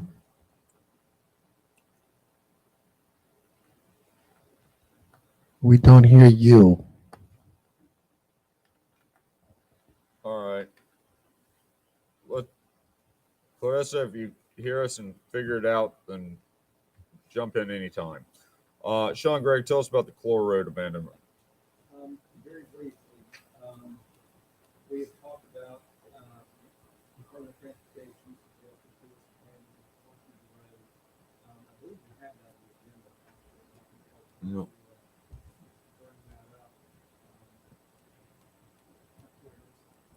Yep. Back in on what you can see, started with blue, green. That is the portion of the road that VDOT has not been maintaining for several years. VDOT wants this out of the system completely. Where naturally is a state statute providing for how to do that. One of the requirements of which is that we have to post the notice after 3 days before it's from the court. Regrettably, I read this 2 days before it's from the court began. So we will today, I will be posting our notice June 1st at the courthouse, which gives us 34 days ahead of time. You may ask why we're not posting it now. At some point, those types of notices kind of fall under our enforcement order at the courthouse. We will file a petition. You can in order for the road abandonment. We have to include the party, the Department of Wildlife Resources. I've been in touch with them. It's largely formulaic. I think this is probably going to slow you down. Some of the things that we like this over years. Now it's slowing down throughout on my desk. My expectation is that we'll have the notice requirements addressed. Any questions for Sean on this? Well, we're ahead of schedule. Glad we're getting that taken care of. Any other old business? Mr. Weekly, tell us about the communication. Before we do that, Yeah. can Clarissa try one more time? Absolutely. Larissa? Can you hear me now? Oh, gotcha. Oh, gosh. What's going on in the Commonwealth Attorney's office? We are very busy. I don't know. I have an echo, so I don't know where that's coming from. We've got jury trials next week. Wade and 2 of the deputies went to a DUID training over in Harrisonburg on Monday. Then we are getting ready to do our annual new laws training. Because even though we might not have a budget, we still have new laws that are coming into effect July 1st. So we're going to get with the sheriff's office on that. We've got lots of indictments coming through. We just had a big turn day and we'll probably have another good sized one in July. So things are moving. What is DUID? I cannot hear you, Clay. Drugs. All right, Sean Gregg answered it. Driving under the influence of drugs. There you go. We're all learning stuff. All right. Well, good. Thank you, Clarissa. Thank you guys. Sorry I can't be there, but I am on the phone and underwater. So we're getting there. Wouldn't have it any other way. All right, Mr. Weekly, communication billing services. Where do you want to go on this? Thank you, Mr. Chairman, members of the board. I have it listed as Communication Billing Services. The name of the company being considered here tonight is Granite Telecommunications, LLC. I've got a board report that's in your packet and on the screen for the members of the public. We do have someone from Granite online. I'm going to hand this over to Michelle Thacker. She has put forth a lot of the research and review and the efforts along with Bruce Livingston to speak, and then she'll turn it over to Granite for a brief presentation. Michelle? when I came on board to Madison County, one of the things that I got tasked with, along with Bruce, was handling the billing for all of our phones. I literally just got these two. These are just two for an example, so you can see. And this is front and back. If you would flip through here. These are just two for Verizon that we just got in this week. When I came on board here, they have set up already spreadsheets of how many phones, cell phones, different things that we have. And we have everything from security alarms to SIMS cards to Cradle points, everything in between that you can possibly imagine for all the staff here that runs the county. It's a big undertaking. Just alone, and these are just two of the ones for Verizon. For all the invoices that we have each month, we have 16 for Verizon, one for a company called Segra, 3 for MCCI, and 4 for Comcast. And between having a small staff, having to go to all the folks and everything, Bruce and I have talked about, and we talked about this last year, of how we can make sure that we're not overpaying. We found a company that reached out to us by the name of Granite. I worked with a gentleman called Esteban Dobles, and I have the gentleman that's on the line today. His name is Vince. He'll be on just a couple minutes just to go over this. But basically what they do is they take these, and we made sure that we had checked them out completely and got recommendations. Bruce actually is the one who called and emailed and talked to folks who also carry the same service here in Virginia, small localities like ourselves. And we are recommending, hopefully, once he does his presentation, if you have like a Sam's membership or a Costco membership, I'm going to put it and sort of explain it like that, and he'll explain it a little bit better than I will, of course. But they do the work for us. Instead of getting 16 of these just from Verizon and several others, they will combine all of our invoices for us. It will save us time, save us money, and cut our cost overall. So I guess Vince is still on the line. But let me ask you a quick question, Oh, Michelle. I'm sorry. So we're switching service providers though, right? No, we will still be using all these same service providers. The only thing is they will be taking all of our invoices and billing for us. We will have one invoice. I spend many, many hours on the phone making contacts, trying to get things cleared up with our accounts. If we have to add phones, any type of service, it takes a lot of time.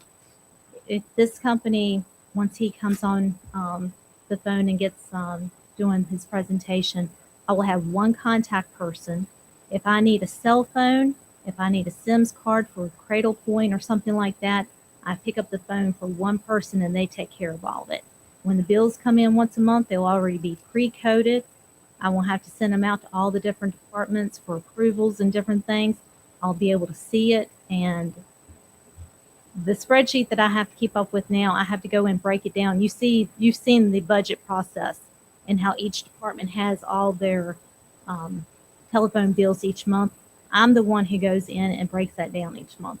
It will save me time and money, and I can devote my time in other areas that I need right now. Tyler training. Yes. All right. You've got you listed I think 4 different vendors. You're saying they're going to provide one invoice for all 4. Yes. All right. And plus, if we're paying something that we're not supposed to, like one of the things last year that when I came on board with Roger Berry when he was here under facilities, he turned off a fax line that was no longer being used. Well, if he hadn't told me, I would know to take that off so I could contact one of the carriers to get that taken off for us, because otherwise we're paying that each month. And so they're going to come in, and after a few months of, if they're approved and everything, They're going to come in and they're going to tell us if we're paying for lines that we don't have or paying for lines that aren't being used. Because we do have lines for security, fax lines, things that we have to run the county. But the hard part of it is there's so many different locations. I mean, we're as far out as the animal shelter, but we're here. We have the building down below. We have the sheriff's office. We have EMS, Commonwealth Attorney, the War Memorial.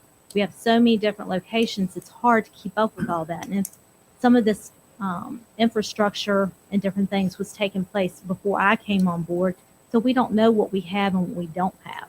And so this company is going to come in and tell us, hey, this line's working, no, this line's not working, and help us cut our costs. And the cost saving is rather significant. Other questions for Michelle? All right. What? Where's Vince? Vince, Bruce, do you have Vince on there? Or is he online? Vince is on here. Yeah, Vince is dialed in. Can you all hear me? Yeah, we got you, Vince. Please proceed. Perfect. Well, Michelle is going to make my job very easy because she's pretty much discussed everything that we pretty much do. I'm going to talk a little bit more about the way that it works as far as like changing the providers, changing the service. You're keeping the underlying carrier. So I'll use Verizon as an example. Today you receive a Verizon retail bill. Let's say today the bill is being sent to you and it costs $1. Granted, because of our buying power, because of our spend, we've been doing this 20 years, we're a $1.75 billion company. We buy the service for about 40 cents on the dollar, and then we resell it back to the county for 70 cents on the dollar. So in essence, the county will save 30 cents. Granted, being transparent with you, we make about 30 cents. And then through that transition, it is a seamless process. So you don't notice an interruption. All the infrastructure stays in place, and there is no term commitment. So you're not signing on for an extended period of time. And part of the reason we do that is, to Michelle's point, we help audit and remove services that aren't needed. We run usage reports. We run a number of optimization reports, such as a feature filter. We bring back the details to you before we make any decisions. With Michelle and the team's approval, we'll reduce anything that's not needed. So the 30% wholesale savings model is a step in one direction, but I think the auditing could yield another 8 to 10% in my experience. I personally been with Granite for 9 years. We've been in business for 20. And by revenue, we're the largest wholesaler in the country for voice, internet, and cellular services. Any questions about how it works? Anybody? All right. Next, Vince. So to Michelle's point about one point of contact, one person backed by a team of 10, all here stateside. Our corporate headquarters is in Quincy, Massachusetts, just outside Boston. That is a team that focuses on customers in the public sector within your state. And a lot of the references that you've already checked, your team has checked, those same customers we support. That team generally is either 8 to 5, 9 to 6, or 10 to 7, but our 24/7 NOC, Network Operations Center, they generally answer all customer phone calls in 30 seconds or less. So God forbid a phone line were to go down on a Saturday, on a holiday, after hours, and it's not connected properly, you reach Granite. Granite then works with, let's say, Verizon electronically. We open a ticket directly into their system, and we generally get them on site same day. Good rule of thumb is if you put in a ticket with us before 1 p.m. local time, there will be a technician on site same day. If it's after 1 p.m., we'll do our best to get them on site same day. Worst case scenario, it'll be the first dispatch window the next morning. Any questions in regards to the support? No. Keep going. Third efficiency that we bring is we offer the online portal, which is where our auditing takes place, which is electronic. We also will pull all the bills and the inventory into the portal for one pane of glass viewing by the accounting and IT team. So as those bills are being paid and reconciled, everything's centrally located. Also through the portal, you can pull accounting reports. Those can be extracted in Excel, CSV, EDI. We can also run custom reports, as Michelle was alluding to, with the GL, the cost centers, and everything that's important to the county for processing these bills accordingly. The last benefit within the portal is from an IT and a service perspective. We do have a trouble ticket and a service section where you can place service tickets, new installation tickets, disconnect tickets, MACD, which is move, add, change, or disconnect tickets. And that all can be done. You don't have to use the portal that much. Certain customers tend to use it for certain things. Others prefer to just send an email or call us. Either way works for us. And then the fourth and final benefit dovetails kind of into the accounting piece.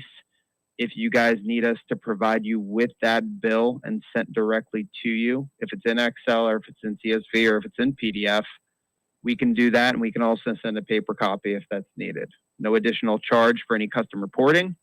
Obviously, all the bills will be consolidated, and our billing cycle will be uniform. We do bill from the 1st through the 31st. Bills come out by the 7th of the month. You receive 30-day payment terms, and you can pay the bill in any format that you want. If that's check, if that's ACH, if that's credit card. We accept all of the above. And then the time frame to transition, I would say conservatively is about 1 billing cycle. We usually see them go in about 2 weeks, but depending on the carrier, a lot of them have cut a lot of their provisioning staff, so they tend to delay about a week or two. But within 1 billing period, all services should be moved onto our platform, assuming that we get approval from the board and the county commissioners to move this forward.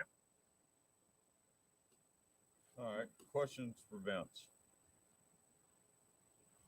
All right, Mr. Weekly? So a lot of good points pointed out. Just so you know, in your packet as well, there were 3 references given, I believe, Manassas Park, Augusta County, and Montgomery County. So we did check that there's at least 3 services in the state of Virginia. I see the billing. Michelle is only one member of the many folks that work on these. A lot of times Angela's involved too. Being on the phone with Verizon, and I don't care if that company's here, I hurt their feelings. It's a very long, painful process, and sometimes it takes multiple events to try to reach. Bruce also vetted this. We looked at ANS, discussed with them, make sure we are not duplicating services or any crossover. We are not.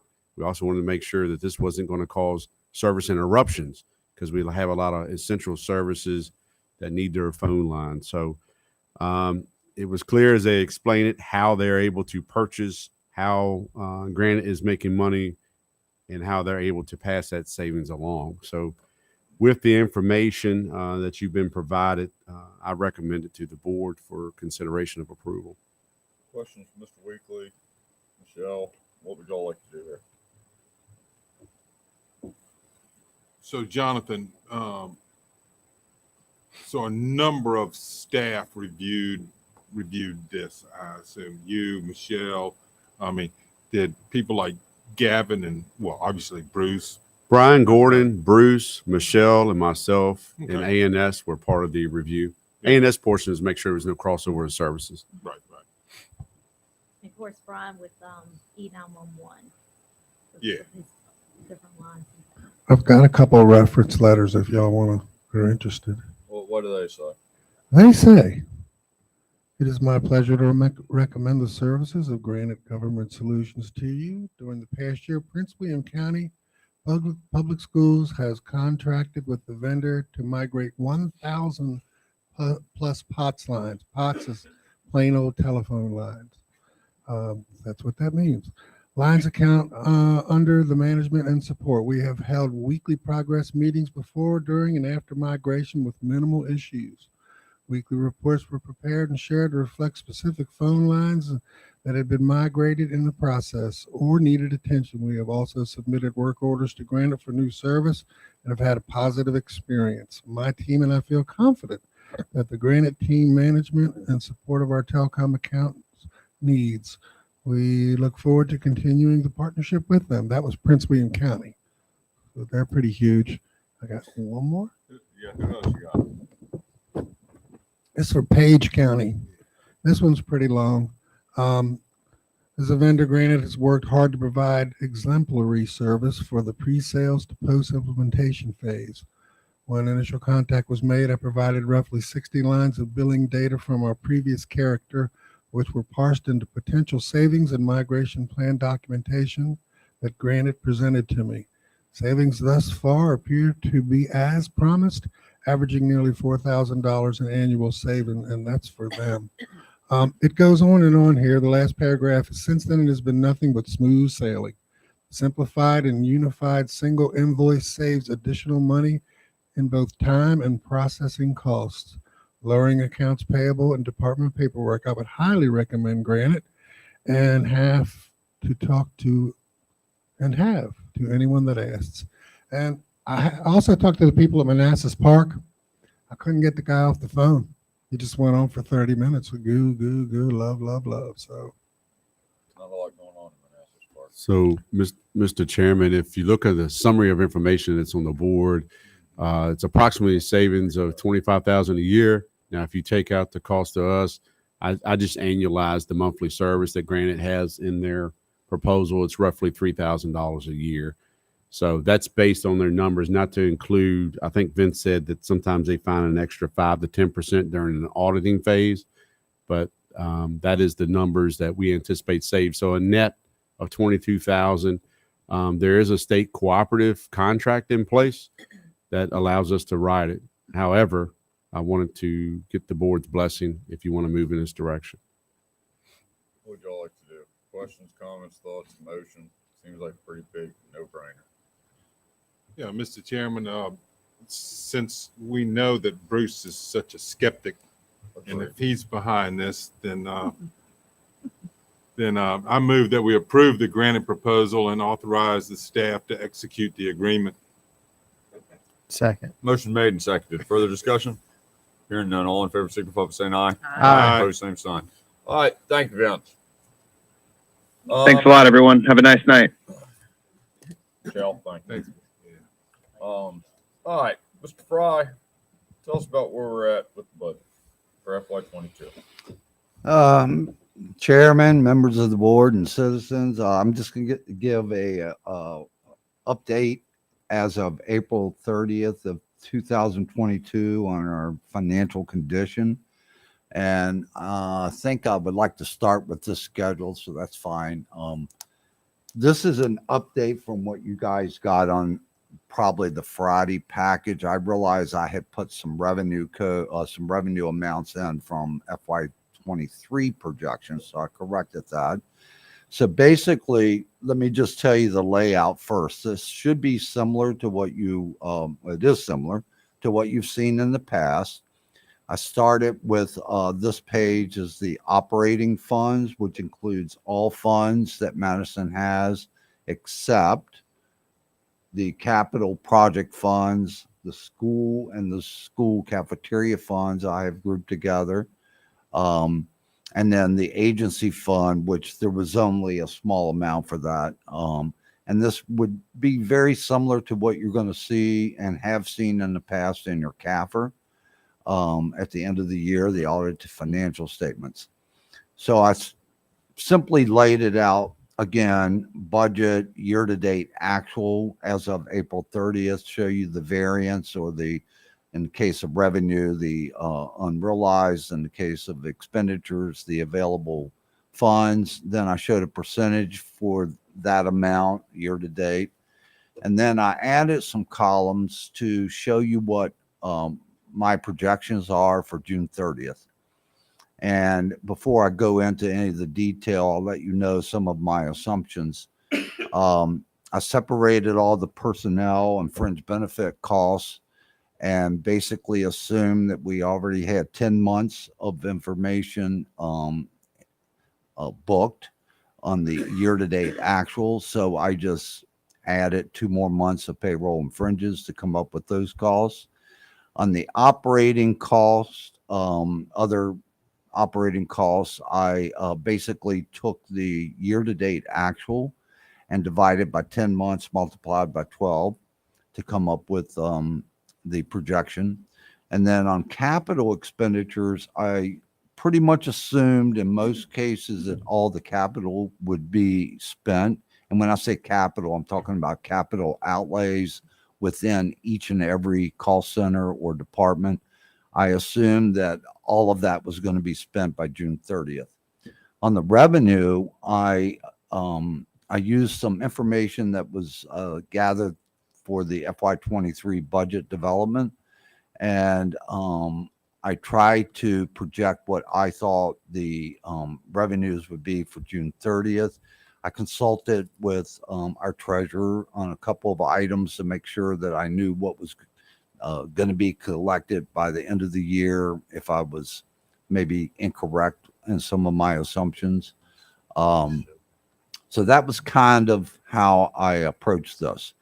So if you'll notice at the top part on the operating funds, and by the way, you'll have another sheet for capital projects, another sheet for for the school board, and then the last sheet will show a grand total of all funds.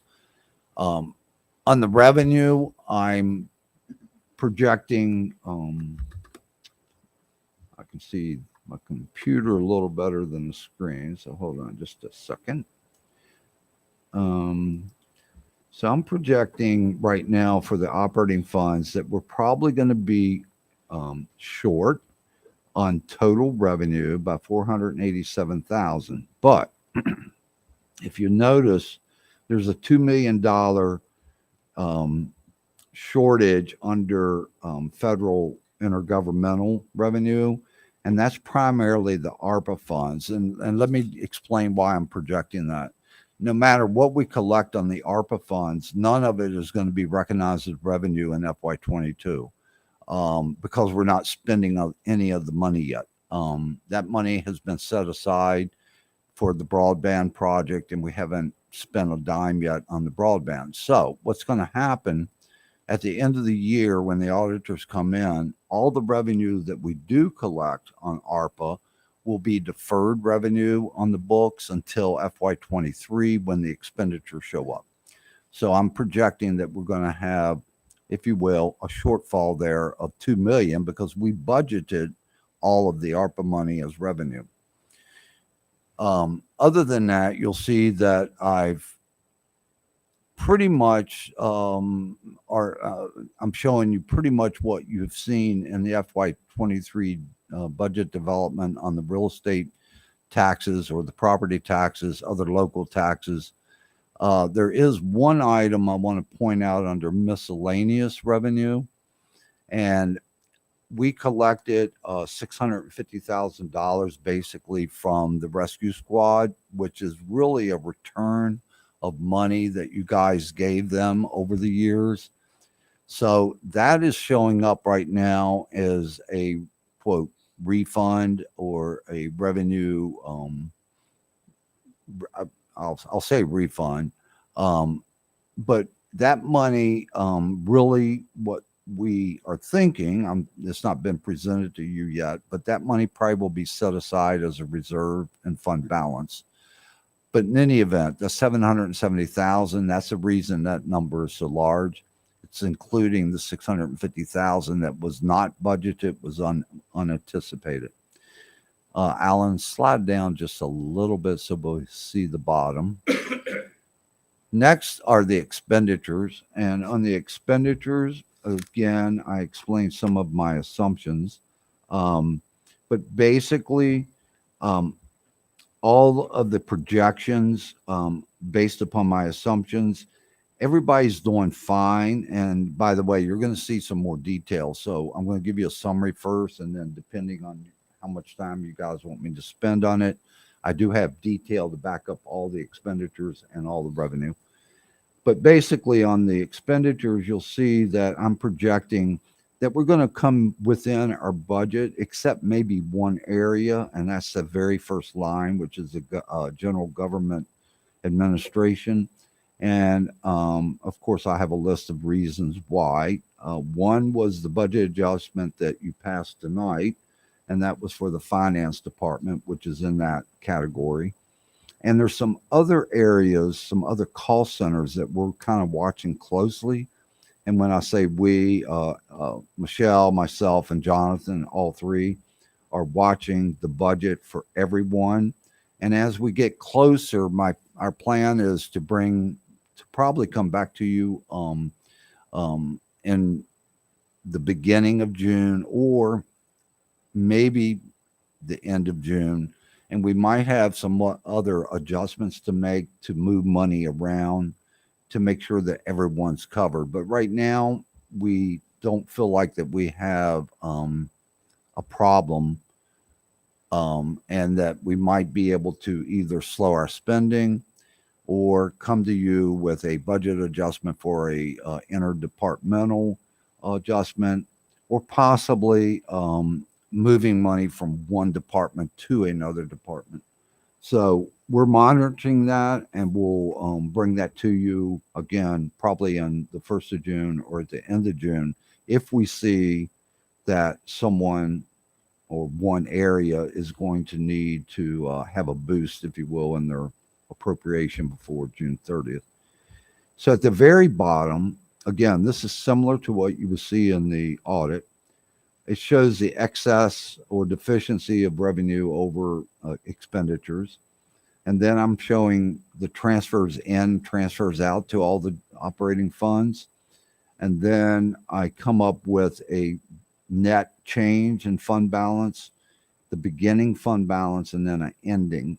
So what I'm going to focus on now is the fact that the ending fund balance, instead of us using a fund balance that was projected in the budget of 4.8 million, I believe that we're probably going to only be using about 1.1 million.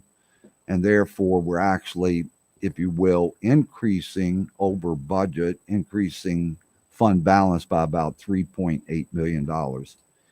Now, some of that, again, is very explainable. The 2 million of the ARPA funds is going to be sitting in fund balance. So that would be a lot of it. And then we're going to have the 650,000 that we collected unexpectedly from the rescue squad. Again, we might be putting that as a reserve for fund balance for future use. And then right now I'm projecting about 491,000 savings on quote normal expenditures. And then the balance of it is just various departments saving money. Some departments are closed. Some departments are maybe a hair over, which again, we'll bring to you at the end of June if we think that's going to follow through. So that's kind of a summary. So I'm going to stop. That's just the operating funds. There's more for the capital projects, but I'm going to be honest with you. It's very, Alan, if you want to slide down to the next page, the capital projects really doesn't have a whole lot of information. We're just there. I was just trying to project how many of the projects we thought we would either have finished or how much of the project we thought we would have done on the expenditure side. The revenue for capital projects is all transfers in from the general fund. And then the school funds, the two school funds, again, there's the cafeteria and the operating account. I projected they would spend everything. So I projected they would end up with 0 overages or from their budget, because I don't have their information and I don't have an update from them. So again, let's to go back up one, Alan. The primary focus, I believe, is on the operating funds for the board. So I want to stop there and see if you guys have questions on that, and if you want me to go into more detail. Do you have any questions? Anything for Bobby? I just want to point out, I mean, he's doing a fabulous job. A lot of the stuff like we're tracking, obviously overtime. We're looking at that. We have some vacancies here and there throughout the years, so it generates more coverage. That we had a lot of accumulated leave payout. So those are things that we're trying to balance right now. But Bobby wanted to give a snapshot of where we're at currently. So when you start hearing about maybe the end towards June, we might have to ask for some budget adjustments. It's for that purpose. So thank you, Bob. And if you'd like, Alan, go down about 4 pages. For actually more, going down. All of this you'll have Now, let's see, that's revenue. Go down some more, Alan. I'm sorry. Continue.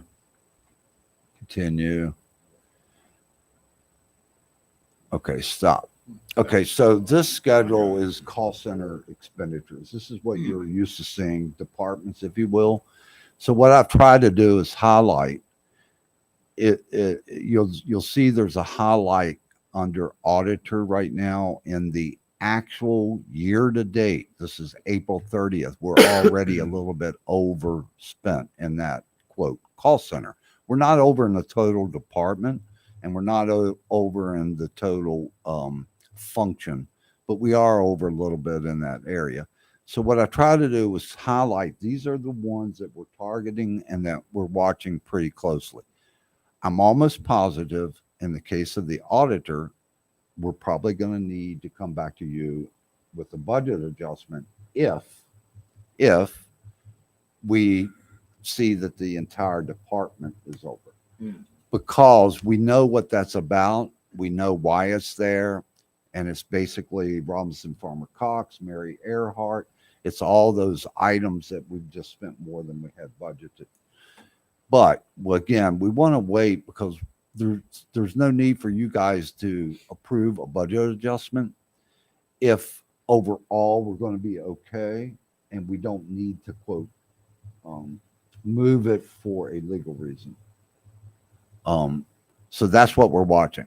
So this last set of schedules or pages, which again you should have, this kind of shows the areas that we're currently watching. And there's not too many. Most of them are in general government administration. So another one was legal services, and we know why. That's some fringe benefits because we have a different agreement now with our attorney than we did in the past. So we just didn't budget that quite close enough. Commissioner revenue looks like he might have a little bit of a problem there. Again, I think it's because of fringes. Somebody, I think, switched from maybe a single health insurance to a family plan. So I'll kind of be quiet now, but that's there for you if you want to see what we're tracking. Questions? Comments? Bob? Yeah, go ahead. Those were sent to us. Yes. I mean, Hey, I like looking, but Yeah, did you send the updated out? They're in your OneDrive. Yeah, So got this is the updated version. Thank you.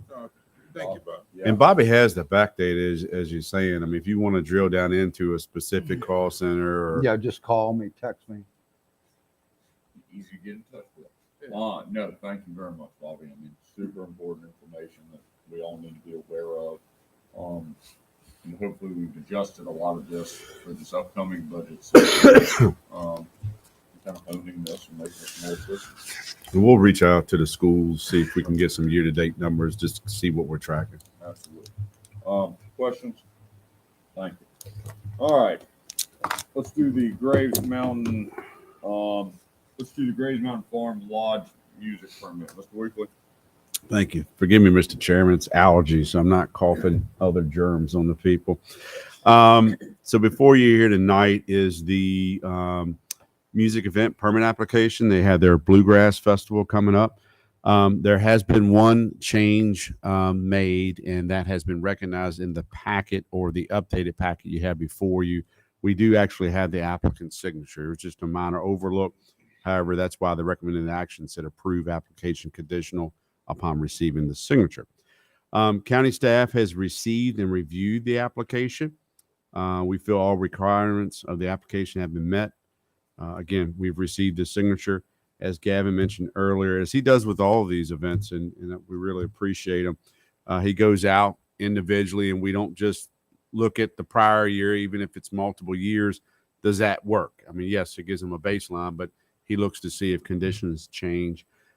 We are working with the applicant just to see if there's any additional things we need to do, whether it's signage or awareness or anything for the event. But we do have a complete package. This, because it's so large in size, it does fit that category where it has to have board approval. It's not just where a zone administrator can sign off administratively. And with that, Mr. Chairman, I'll take any questions the board may have. Any questions on this?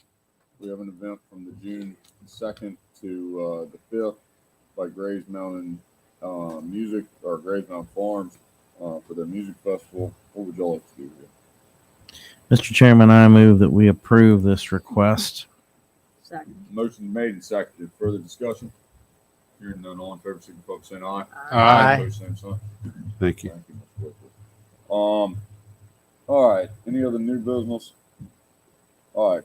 Mr. Gregg, tell us about the Thrift Road update. Very briefly, we have run into a couple of title issues. There's a triangular piece of road of property that belongs to those.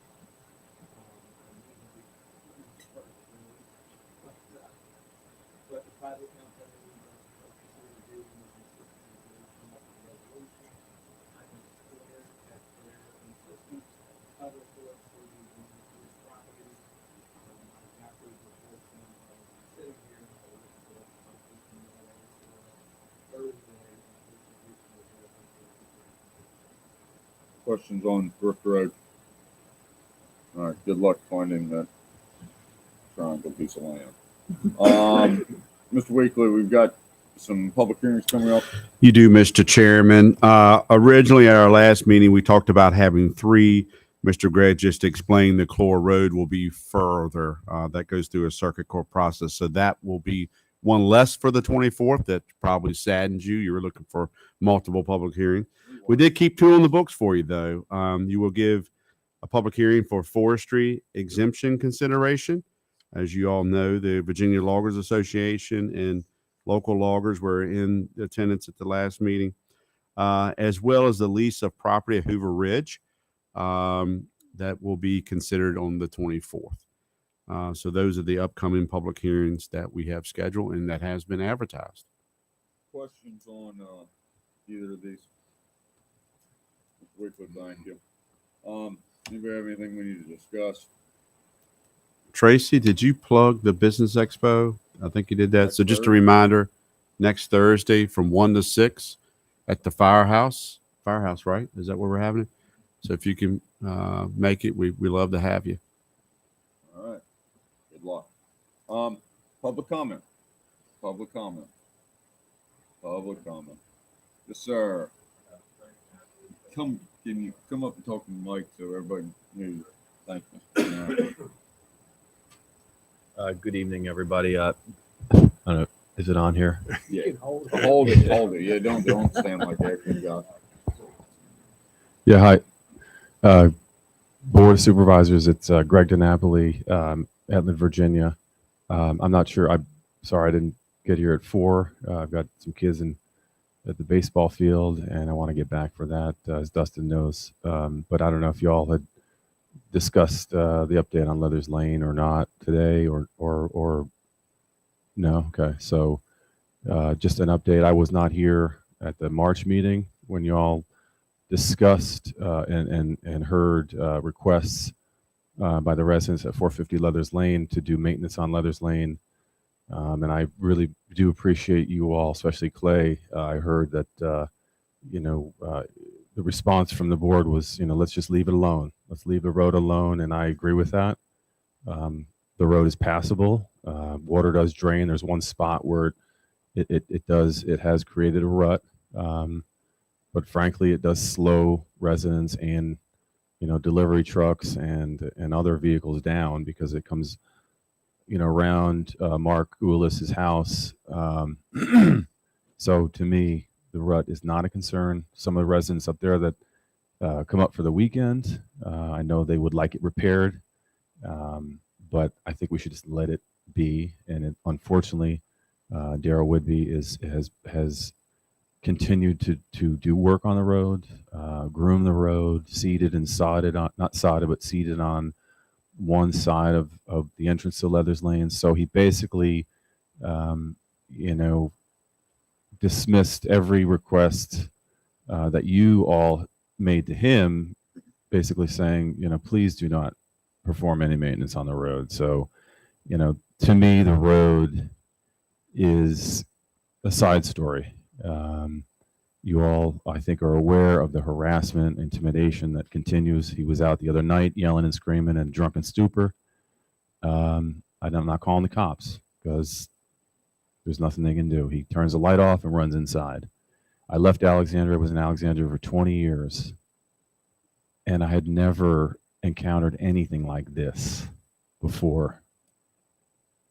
Prior to my time in Alexandria, I've lived in New York, and it's really frustrating. And transfer of ownership of the road will not happen, okay? It will not happen. Candidly, it will not happen. Then if that's what you want to do, we are going to be a long, drawn-out lawsuit waiting to happen, yes. Because that's what Daryl wants. He wants to be able to.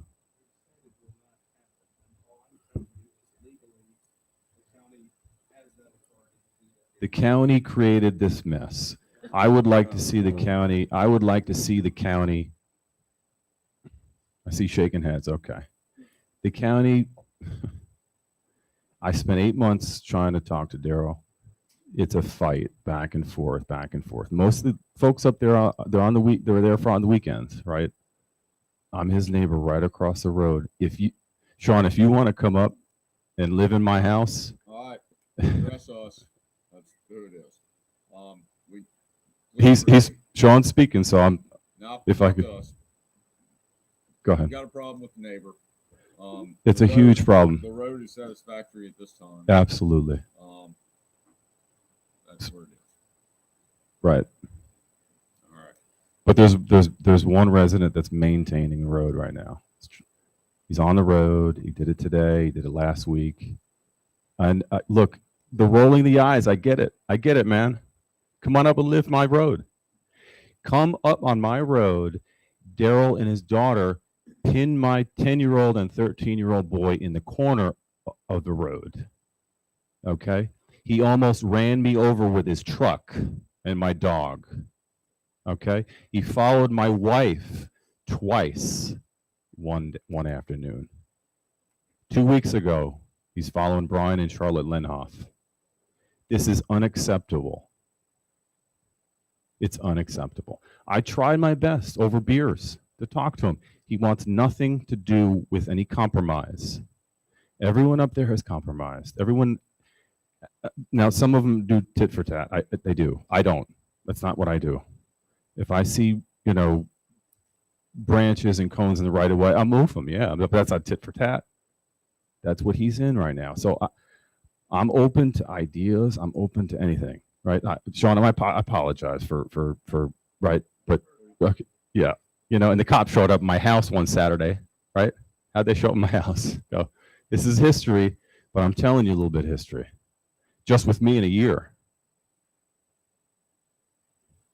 So I'm really frustrated. I'm really sorry. I appreciate Dustin and his boy and my boy on the same baseball team. We've chatted, and he's listened to me vent real hard, and I appreciate that.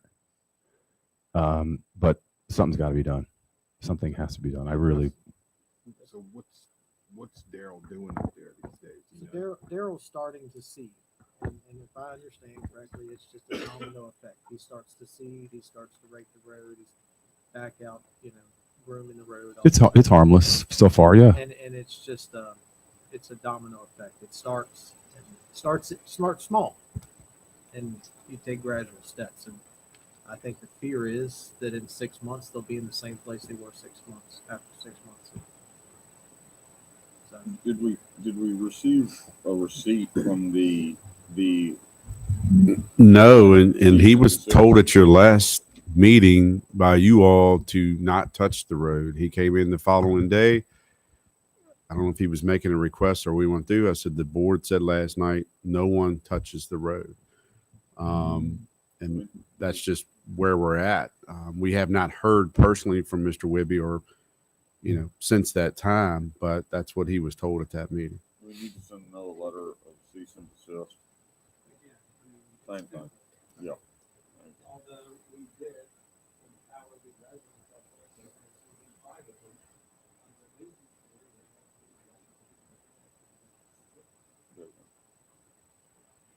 Thank you, thank you, Sean. I mean, that's something I prefer not to do, but I mean, if I'm not sure. It seems like that's an option. I believe Ms. Berry, Commonwealth Attorney, has laid out some options. Understand about your comment about him going back in when deputies come up, but there are legal actions that you can take and the residents of Leathers can take to address this. We've been over this multiple times for multiple years, 8 years long. And yet we continue to hear from the residents of Leathers that nobody has done anything, taken any kind of personal direction on this against Mr. Wakely. We've had court in here multiple times on this, denying request on working. I think the board's still the position on from the board since the last time, and the order that we had standing was no work's going to be done. Alan gets to Mr. Wigby coming in regularly. You see Mr. Wigby lately? Oh, exciting. Right, because today when I dropped my 4 kids off at school in Rappahannock and Madison, my wife was out of town picking up my oldest daughter from college in North Carolina. I had to get on a Zoom call at 10 a.m. His car is parked in the middle of Leathers Lane as he's seating. I cannot have this happen. I moved out to Alexandria. I'm a high-ranking federal official. Look at whatever. I'm sorry, but I'm really frustrated. I didn't miss my 10 o'clock meeting. I just sat in the car. I didn't take a photo because I don't want to be a Karen either, walking around with my phone. That's not who I am. That's why I came out here. You stay over there. I'll stay over here. And I tried to say that to him, but his car is, I pull in after dropping my kids off at school. His truck is parked in the road. I don't know what that is.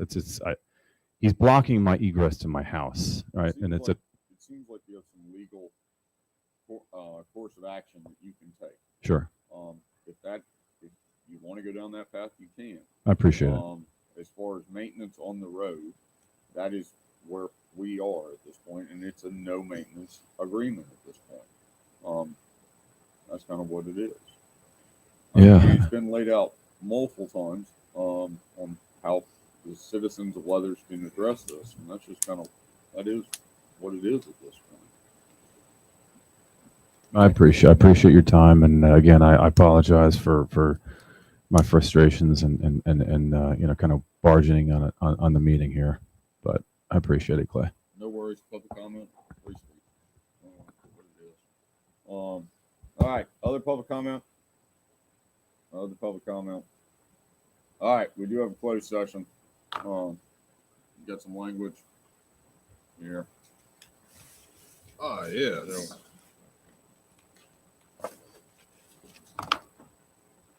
So I move that the board convene in a closed session pursuant to Virginia Code Sections 2.2-3711A3 for discussion or consideration of the acquisition of real property for a public purpose or the disposition of publicly held real property, and 2.2-3711A7 for consultation with legal counsel and briefings by staff members or consultants pertaining to actual or probable litigation.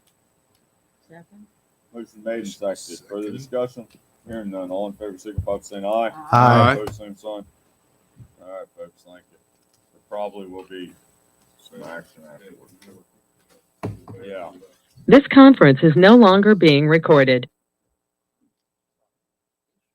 That